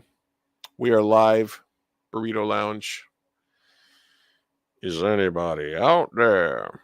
All right. This is something I wanted to share on the stream. There's a thread, and I'll put it in the comment section as well. If you are going to donate to any organizations, there she goes. If you are going to donate to any organizations, we have a thread here of different types of organizations that are not directly, that are not like Red Cross or FEMA, which waste a lot of the stuff that gets sent to them.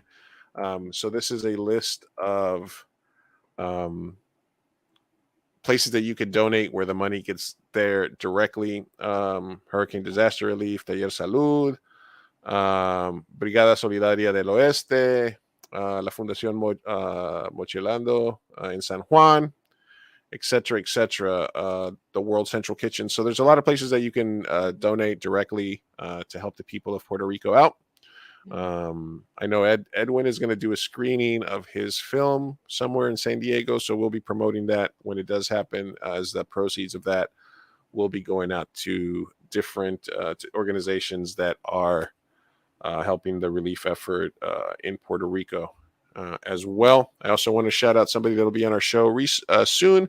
And they have another thing happening in San Diego. They'll come out to talk about it. It's the 15th annual San Diego Vision Walk, Sunday, October 23rd. You can register a team or donate. And basically all of this goes to help the organization. It's about people that are, the vision loss is not something that you are born with. Sometimes people lose their vision later on in life. They have to prepare for it. And they've already raised $39,000, and it is for that organization, Vision Walk.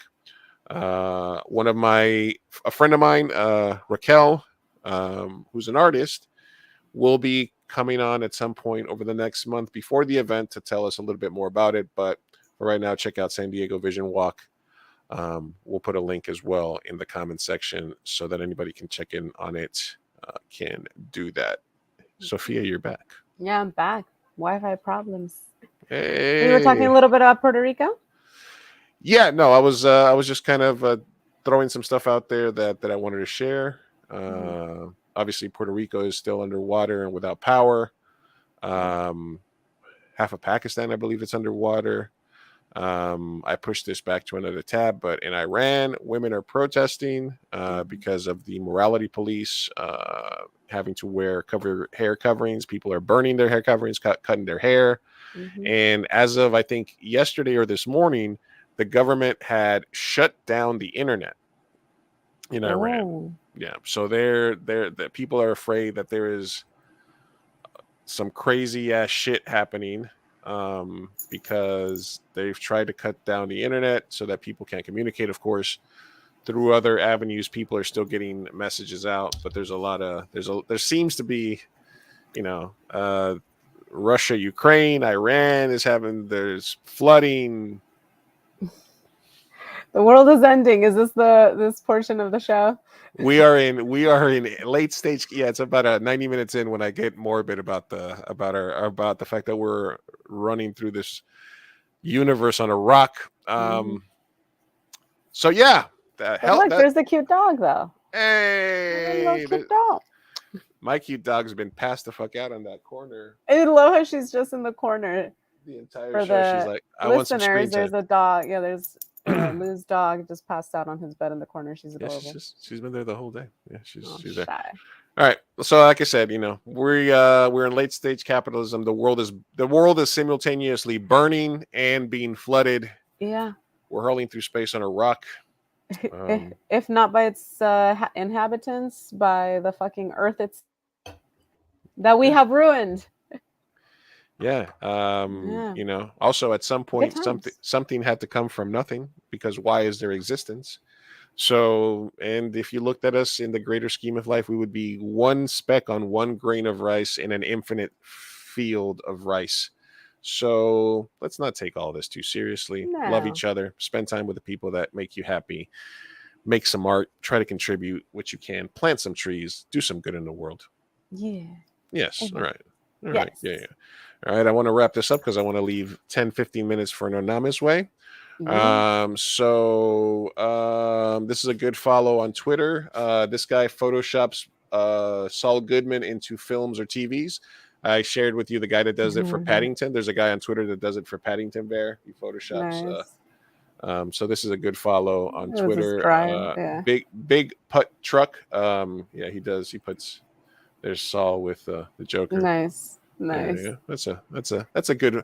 Better Call Saul. I don't have the story pulled up, but Vince Gilligan is, because he was pitching a show post Better Call Saul, but it was not going to be in the Better Call Saul Breaking Bad universe. He was tired of doing anti-heroes. So basically all the networks, Netflix, AMC, all of them lined up. He pitched them, and the winner was Apple TV. So the next Vince Gilligan show will be on Apple TV. They went straight to series, which means he doesn't even have to shoot a pilot. And it's going to star Rhea Seehorn. Wait. Kim Wexler. Got it. Okay, cool. Sorry, I'm bad with actor names. Yes, Kim Wexler. Thank you. Oh shit! Yes. What? But that's on Apple TV. Damn it. Yeah. That's one I'm not gonna get. Darn. All right. There's a trend of I've seen a couple of these videos. There's a trend of cartoonists doing this to people. What is your name? Brianna? Nice to meet you. All right. Oh my god. That's fucked up. I don't like that. Aw, poor girl. I mean, she's got a good attitude about it. I mean, she's cutie. I mean, what's wrong? Nothing wrong with her. Yeah. What's going on? Yeah. Lou, why are you showing me this? That's fucked up. I know. I'm just saying there's a trend of that. Like, I don't know, man. Are we getting more crueler as a society? Maybe there's an overcorrection being done. Maybe. All right. In hellscape for Republicans are hypocrites.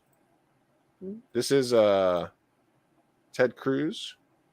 Looks like Ben Shapiro's. He does look like Ben Shapiro's cousin, doesn't he? Yeah. Well, basically, this is Ted Cruz on a show talking about the ports of planes, highways that will run from Laredo up to North Dakota. This project brings jobs to Texas and millions of dollars to the state. A great bipartisan victory. So he's talking about something that passed, et cetera, this and that's going to be good for Texas.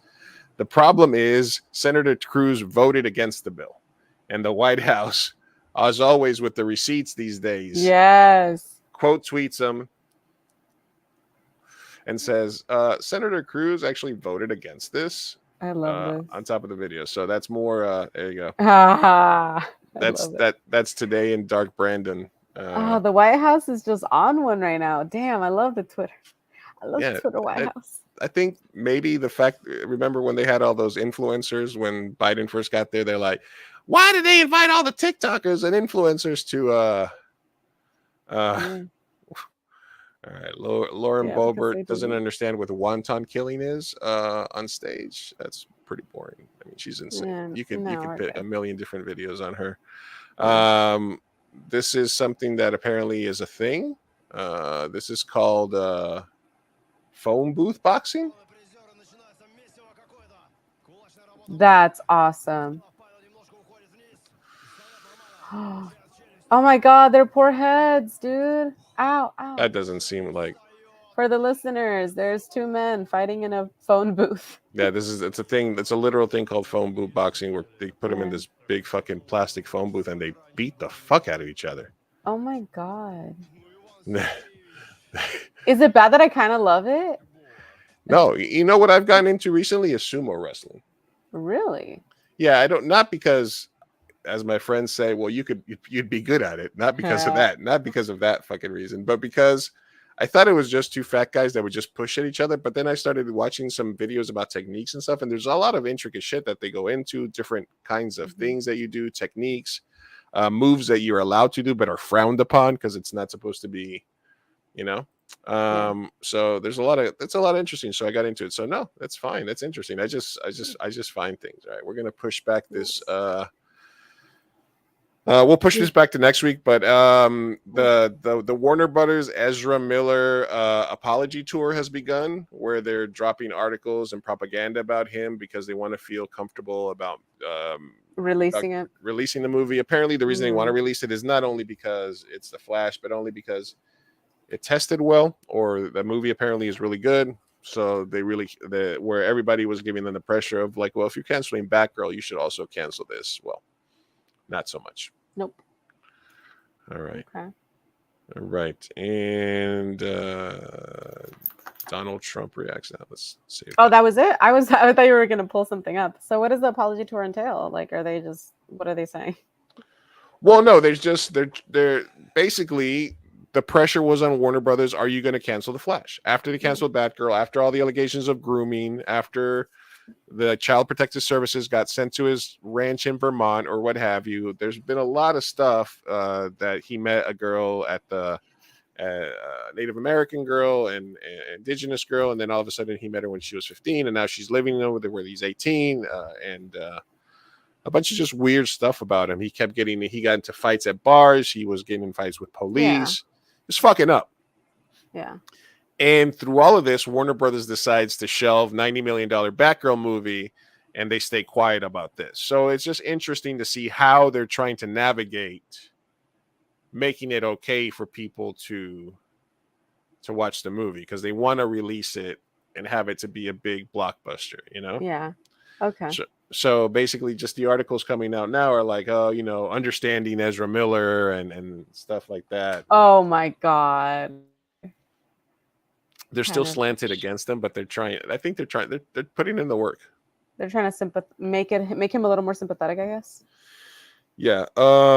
Makes sense. And then the only other big story that we had is Trump gets sued in New York.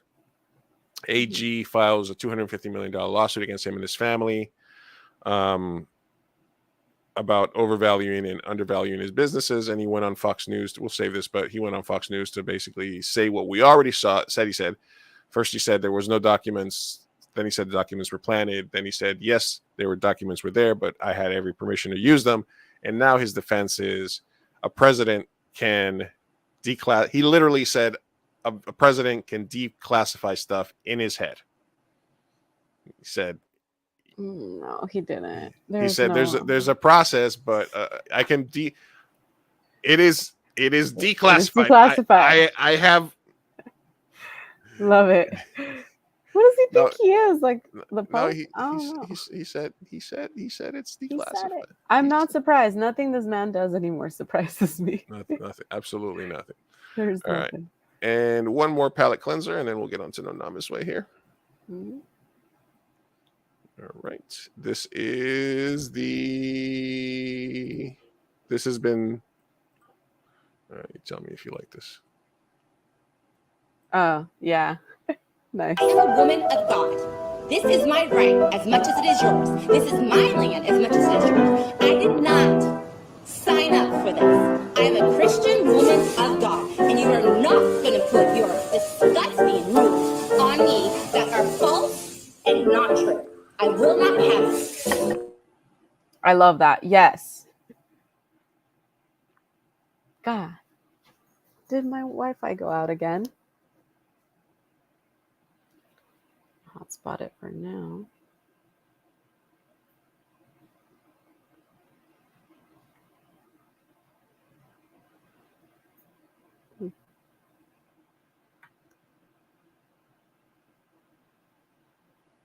Cool.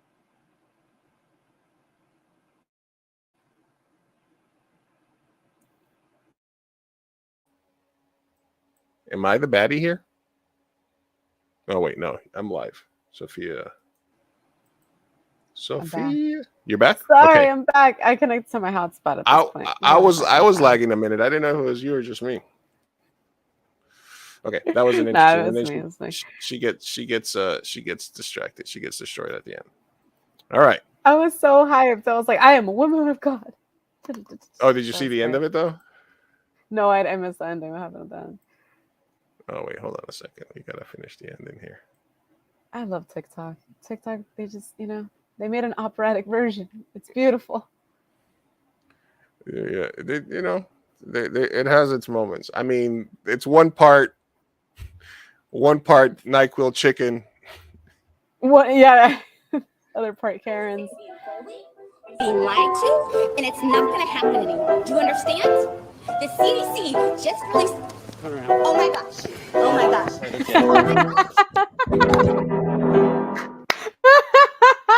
Bravo at rising_path. Oh my gosh, I'm gonna follow this man. Oh my gosh. Dun, dun.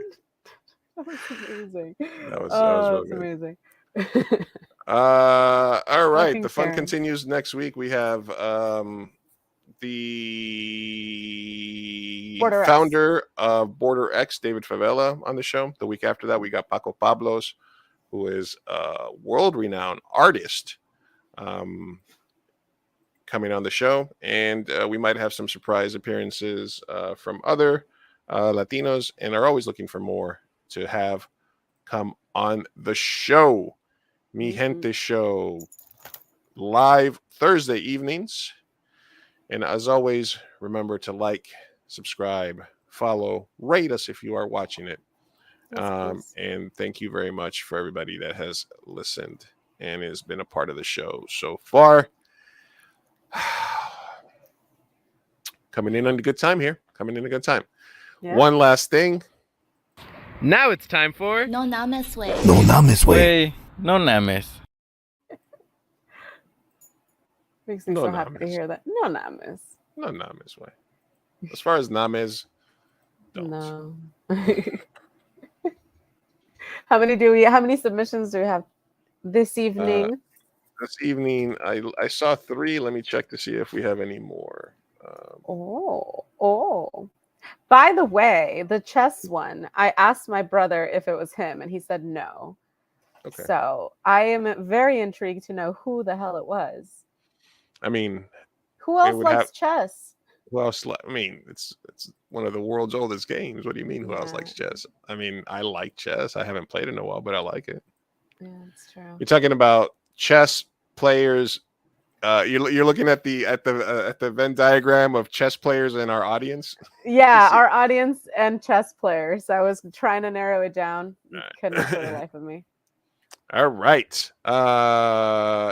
first question comes to us from this is a long one. Okay. Oh, geez. Did Did you vet these? what do you mean vet? Did you read them beforehand, or are we gonna get into I don't fisticuffs with someone? I don't read them ahead of time. All right, we'll see. Was I wrong for hooking up with my drunk coworker when I was sober? I mean, right off top, probably. But... Oh, yeah. I just got it. It took me a second, but I was like, yeah. Probably. But we'll hear you out. We'll hear you out.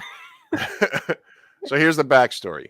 We met a few years ago working at a mid-sized company. We lived close by, so we would sometimes carpool or wait out traffic by having a few beers or a smoke together after work. This was pretty tame for a few years as we were both single, but we were talking to multiple people over the first few years we knew each other. Once, after a company party, we were both wasted. We took an Uber back to my place where her car was, since we had gone to the party together. She came in to use the bathroom and have some water, but we decided that she was too drunk to drive. Even though it was a short distance, she was going to pass out on the couch. Since she was not going anywhere and my vacation started the next day, why not? We had some more drinks and busted out my bong. It got fuzzy after that, but I do remember that after a few drinks, we somehow kissed and we were about to go further until for some reason, I brought up the fact that we were both too drunk to consent, but that it canceled itself out. That's a dumb joke to make, but okay. Okay. I remember feeling dumb about saying that. Well, duh. I was trying to be funny or trying to get drunk consent. She paused, thought about it, and then we slowed down. The mood died. We sort of sobered up, and I staggered into my room and passed out. Waking up the next morning, not really knowing what was up. After that, we didn't see each other for a whole while, avoided each other at work, and I volunteered for some odd shifts to avoid having to talk about it, carpooling, etc. So for the next 3 to 4 months, we were basically strangers. Fast forward to about a month ago, we got put on a similar shift, and her car had broken down. So she asked if she could get a ride back with me to my place where she would take an Uber from. I thought it was odd, told her I could just drop her off, but she said she wanted to smoke a blunt with me and she couldn't at her house because of her neighbor's roommates. Since she got off work a few hours before me, she waited for me at a close by bar. When I got off work, she was waiting by my car, a bit tipsy, but she had weed and more drinks, so we were off. Before we left, she kissed me in the car and said she had been thinking about me at the bar. Okay. I was sober, but I did smoke weed. One thing led to another, and we hooked up and she spent the night. The next day, I was busy and she was off to fix her car, so we sort of didn't talk about anything, but she sort of ghosted me when I was reaching out to say, wow, that was crazy and fun. Last night, she sent me this long-ass message saying I had taken advantage of her in a fragile state and that I should have known not to take it further than making out. I am confused and worried that she may bring this up at work or worse, and I don't think I did anything wrong, but I'm afraid to really dig deeper or write back because I don't want to make it worse. I basically just said I am sorry she felt that way, but that she was all over me, and she said she had been thinking about it while she was sober, so I don't know. Should I try to talk to her and clear things up or stay away? Am I the baddie? That was a lot of backstory. That got difficult, didn't it? Right off top. Okay, and this is something I want to kind of add an intro to like No Namez Way, where it's like we talk about how qualified you are and how unqualified I am. But Sophia's actually got a master's degree. You're actually coming at this from a place of knowledge, and I'm coming at it from more like, a place of. I mean, still doesn't make me the end all be all to all good advice. No, but I do like that I do like that you bring that aspect to it, to the conversation. So first thing, it's like you asked, you should have, you sort of buried the lead there. If it was just, did I fuck up by hooking up with my drunk coworker while I was sober? Yes, for many reasons, HR and just for consent reasons, of course. But she got off work before you. After all this other shit had happened, she had a couple of drinks. She kissed you right away when you got into the car. And she said she had been thinking about you at the bar. Yeah, the context does make things a little dicey. That's a lot of green lights. That's a lot of green lights. Now, you weren't there when she started drinking. Like, did she journal it? Did she vlog? I'm super sober and I'm thinking about my friend and I'm totally thinking that I'm gonna bang him tonight. You know, like that's weird to really be able to go back and see, like, if, like, can you give consent while you're sober for something that's going to happen to you when you're drunk? Like, can you say chloroform me? Like that's the thing, right? Like some people have that crazy ass fantasy of getting like knocked out and then being like having people touch them and do stuff to them while they're passed out. It's like it's a fetish. Literally a kink. Yeah, it's a fetish. So, but you have to like write shit down for that, right? You have to give people, like, you know. So the fact that you work together, the fact that you had the near miss incident, which, why would you? Okay, well, here's the first question. If they had hooked up the first time where they were both drunk, would that have been an issue? No. But that, yeah, see, this is why I think it's such a like gray area topic, because yeah, if both are drunk, then it's technically no one's fault. Like the So bad it part was real. here Like, is the it fact does that you were cancel each other sober. out. Yeah. So I'm kind of like, why'd you say that? You were about to get laid and you were both drunk and high. You were in the clear. You're in the clear. You had technicalities on your side. Yeah, I mean, listen, I don't know. I feel like, as someone who drinks a lot, Yeah. hear me out. I feel like from myself, from friends, from everybody gets into a lot of situations when you're drunk. You know, not all do you are that you know. Some of them you end up regretting, is what I'm saying. And I have found that some people nowadays, with the consent conversation, you know, being more accepted and talked about, I have found that a lot of my girlfriends who before would maybe just be drunk, hook up with a guy and be like, oh my God, like I did this silly thing, now maybe might react in a way of like, well, I was drunk, he should have known, and I was raped. Now, everything is valid, so I never want to invalidate like victims, you know, perspectives and stuff like that. But in a situation where he wasn't the one getting you drunk, you did make some advances. I know I'm getting into the victim shaming territory, so I'm gonna stop there. But I'm just saying that it's a little bit of a gray area, and I do kind of feel bad for this guy having for what he feels, for feeling so guilty, feeling like he could have done something wrong, and not knowing how to go about it because this girl is now feeling violated, right? When those weren't his intentions. I feel like intent sort of matters to a certain extent. Right. I don't know, and I don't know if I'm being too devil's advocate because, you know, some other person might be gung-ho, like you raped her, you're an asshole. But I don't know, something just makes me feel icky about using that word so loosely, especially when there was no malintent, especially when you're feeling guilty after the fact and those weren't your intentions, and flirting had been happening before, you guys had already made out. She told you that she liked you, essentially. To me, this is all very convoluted, and I don't think that there's anyone who's super at fault here. And I don't know if that makes me a terrible person, but I don't feel like there's a huge solution, because if she feels violated and like you're in the red zone, you raped her, it's terrible. There's not a lot that you can do, and unfortunately, I feel like it's easier to blame men nowadays. So I don't know that you're going to get a lot. Stay away, right? Stay away. Yeah, definitely. You're not going to get the resolution that you think unless you guys were like homies. Then I would be like, no, dude, like there has to be a conversation. But you guys are coworkers. You're really in a dicey territory. And like, if anything, I would just say you already apologized. I don't know that there's much you can do if she felt that way. That's how she felt. And you have a very compelling argument for yourself for why that's not the case. But at the end of the day, people perceive things and, you know, in different ways. So as far as advice goes, I don't think that you can move forward and continue having a conversation. What I would say is just stay away from her. Yeah, stay away. Don't, because she's already showing signs of, she's hitting on you while being under the influence. And then when she sobers up, she regrets it. And that's fine for her to live that, but when she starts blaming you for what you did, you can go to jail. So yeah. for your own well-being, stay away from her. You don't need to have people like that around. And then for her, if I was her therapist, I mean, you would have to go at it from the victim perspective, right? Which is totally different. But the advice is for the guy. So I just more so feel like stay away, even as a friend, like just kind of maybe like don't flirt with her anymore, don't smoke with her anymore, don't drink with her anymore.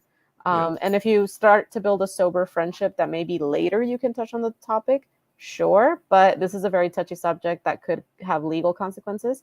So tread lightly. Yeah, that's scary though. That's so It's scary. That is so scary. And not in like, man, you can't. My take has always been like, listen, if consent conversations were taking place in the 60s, 70s, and 80s, a lot of us wouldn't be here, in the 90s and stuff like that. A lot of your parents made a mistake, got drunk, and fucked too soon, fuck without protection, etc. And that's why a lot of the population is here.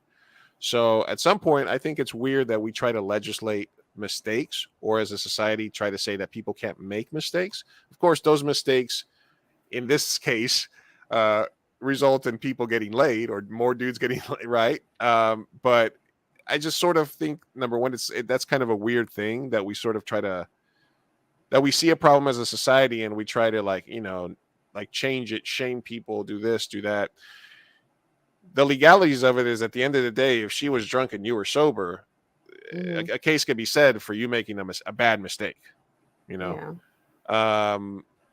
then then the jury's going to want to know how long was she at the bar, how many drinks had she had, was she, when she got in the car, you should have known, blah blah blah, this and that. You almost hooked up once, you said something stupid, maybe because you were nervous, that was real, but it also was the dumb thing to say at the time. And that put that thought into her head, right? And then the thing is, was she too drunk the first time? And that sort of stopped it. And she felt that since she was drunk the second time, that you were also going to stop it, right? Because if you're with somebody and you're both drunk, and then you're like, hey, we shouldn't be doing this, we're both too drunk. And then the next time, she's the only one that's drunk, right? But this time you don't stop it and you don't bring that up. You know what I mean? That is the part where you might be the baddie. But the fact that she gave you all those signals that when she got in the car, she kissed you, that she specifically wanted to go home with you earlier in the day when she was sober, I could understand how you could put yourself in that position. Unfortunately, and I don't think this is really saying an overcorrection is dumb, because it's like a super, super, super, super overcorrection, because things have been, it's not like, no, girls literally get roofied. Like, no. Yeah, like Hollywood and Latinos is like an overcorrection from like a 96% thing. This is like a 1000% thing that's been happening, the patriarchy and feminicide and all this other shit. You know what I mean? So this is like a good overcorrection, believe all women, that doesn't eliminate manipulative or evil women that might take advantage of something like this to put it over your head or go to HR. You put yourself in a bad situation. Pussy is undefeated, and Lou. This is a sensitive topic. sorry, it's hour 2, so sometimes it slips up. Yeah. So listen, like I said, stay away. Keep your receipts. Just maybe write down your recollections and stuff like that, so that you can sort of remember in case you get pulled in front of HR. And just stay away. And if she approaches you and don't make a joke out of it, like I said, you were right the first time when you said we're both too drunk to consent, and you said that as a joke thinking you were still going to get laid. But when you say that as a joke the first time, and then the second time when she's too drunk but you're not, and you don't, then I can, that is the part that you have to have a conversation with yourself about. Yeah. So, good luck with that. Yeah. Or if good luck with that, or rot in jail, one or the other. I'm just kidding. Yeah. Hope it all works out. Hope it all works out. I mean, and hey, there's some good college programs in prison these days. Don't worry about it. Oh my God, Lou. I'm just kidding.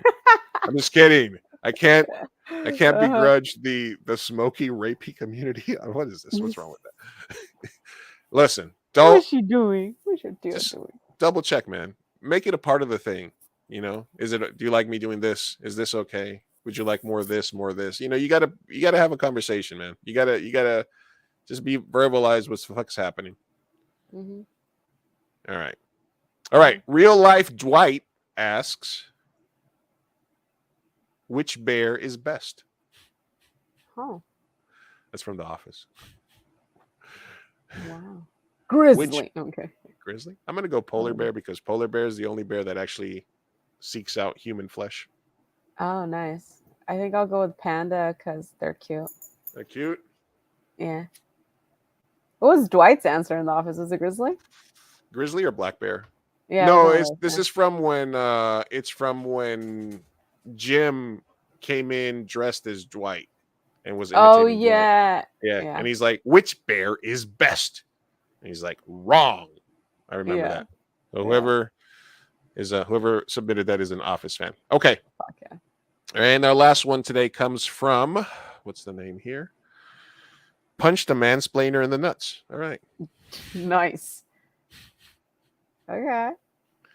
All right. So there's this. I love when they spell white, YT. So there's this white at my job that always takes people's ideas from emails and message boards and reappropriates them as his own by writing company-wide emails about directions and all kinds of bull. Mind you, mostly from women and people of color. I myself am female 32 and queer. So after a meeting the other day where he brought up some more of the same to make himself look good, I walked out the second that the meeting was over and had been visibly demonstrating my disdain for him while he spoke by eye rolling, etc. I was not being subtle, but because at this point, the only people not aware of his behavior are the upper ups who are not on all the email chains. He rushed behind me as I was leaving to go to my desk before lunch and start saying that I was undermining him and that I should be a team player. I said, I liked those ideas when Belinda, fake name, came up with them last week. And he said, yeah, but I put them into action items so they actually get done. I flipped him. Okay.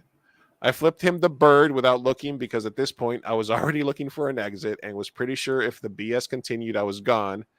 But he got real mad and ran after me and grabbed me by the shoulder while saying I'm a manager and I will not be disrespected without consequences. As soon as I felt his hand on me, I saw a big green light and I swung around with a clipboard in my arm and smashed him straight in the nuts. Yes. Cut to 2 hours later, me picking up my final check from HR. Hopefully, I already got my new job. The rest of management team stops by, tells me that I took one for the team, that they can't retain me, but that they won't mention this incident if the other places call about me. Was I in the wrong by putting the mansplainer in his place? No. No? I mean, it affects you in your professional life, so that sucks, but fuck no. Are you kidding me? That was great. Wait, I think she saw red as soon as he grabbed her. And I would do the same. You don't do that in the workplace. Even the flipping off, even though that's a little disrespectful and crosses a certain line, it's still putting hands on someone is different. You know what I mean? I mean, we talk a lot about gray area stuff on Namez way, you know. So yeah, the gray area of the previous question is like the consent question, and the gray area here is as soon as somebody touches you, do you have the right to defend yourself and retaliate? And I think yes. Mm-hmm. More cases, if somebody violently grabs you by the shoulder and you feel that you are under attack, then yeah. Especially if you know if they're a douchebag and you're already looking for another job and you're like, yeah, you just saw an opportunity and you went with it. Yeah, I love this person. Good for you. Yeah. So we got rapey stoners and angry lesbians watching us. Angry lesbians. Hey, man. We got creepy stoners and we got angry, violent lesbians watching us. And did she say she was a lesbian? She says she was female 32 queer. Ah, sick. Okay, cool. Nice. That can mean not lesbian, right? Yeah, that can mean many things. But yeah. Yeah. That sounds like our viewers, yeah. I'm so proud of most of you. I'm proud of you, the mansplainer. The mansplainer masher. The having questionable sex with your coworker guy. Yeah. Oh man, yeah. I feel for him though to a certain extent, but yeah, I mean it's a tough situation to be in, man. It's like I know people get shit on like for being like, oh, it's so hard for a man these worlds. It's not that it's so hard, it's that it's not as easy as it used to be. You know what I mean? Like you can't get away with shit. Yeah. No, it definitely not as easy as it used to be. You're definitely put into more moral dilemmas than yeah, absolutely. And especially if you're a management type, or if you're like if you have any sort of like position in a company, stuff like that, you're going to be put into weird positions. It's better to err on the side of caution, which is why I don't date actresses. And if I even talk to an actress, I very specifically tell her that I will never put you in any project. Unless you're 100% perfect role. I'm not, I'm just letting you know right off top, it's not happening. It can't. You got to be able to feel clean in this area, because you don't want to have to sit there at night and be like, did I do the right thing? Am I the baddie? Yeah, sometimes you are. You just got to face it. Yeah. But in busting the mansplainer's nuts open, I hate people who take credit for other people's work. Yeah, that's fucking. That is horrible. Or people that repeat what you just say, and then everybody's like, "Yes, I just fucking said that. I've been there. It's no fun." Yeah, and then the audacity of like, "Oh well," basically like, "I made it better, huh?" Yeah, I'm the guy. I mean, there is a certain art to taking people's ideas and then breaking it down into action items to get done. There is a certain skill in that, but unless you give credit when credit is due, though, you got to give credit. You gotta give credit. So don't be an asshole. Don't do that. All right, Sophia. Yeah. All right. Those are good ones. Yeah, pretty close to 2 hours. We did it. Sure. All right, guys. We will try better next week. Shit, if you were sick, you did a good job getting through it. Thank you. I feel like I was so low energy. Sorry about that, guys. It's just I'm a little under the weather, so yeah. I made it though. Thank you, Deborah, for stopping by. Thank you, everybody that listened. We didn't have a lot. I mean, I think sometimes when we get into these deeper interviews, there's less people commenting, because I saw there was a lot of people watching, but I think it's like when we're getting into these interviews and stuff like that, it's more like people just listen and stuff like that, rather than interrupt, stuff like that. Because we're such good interviewers, that's the thing. Yeah, we're really good. So good they don't want to ask. They don't want to ask questions because they're like, no, I could never ask a question as good as what Sophia and Lou are asking. Never. Never. All right, we'll try better next week. Thank you, everybody. Peace out. All right. Hasta luego.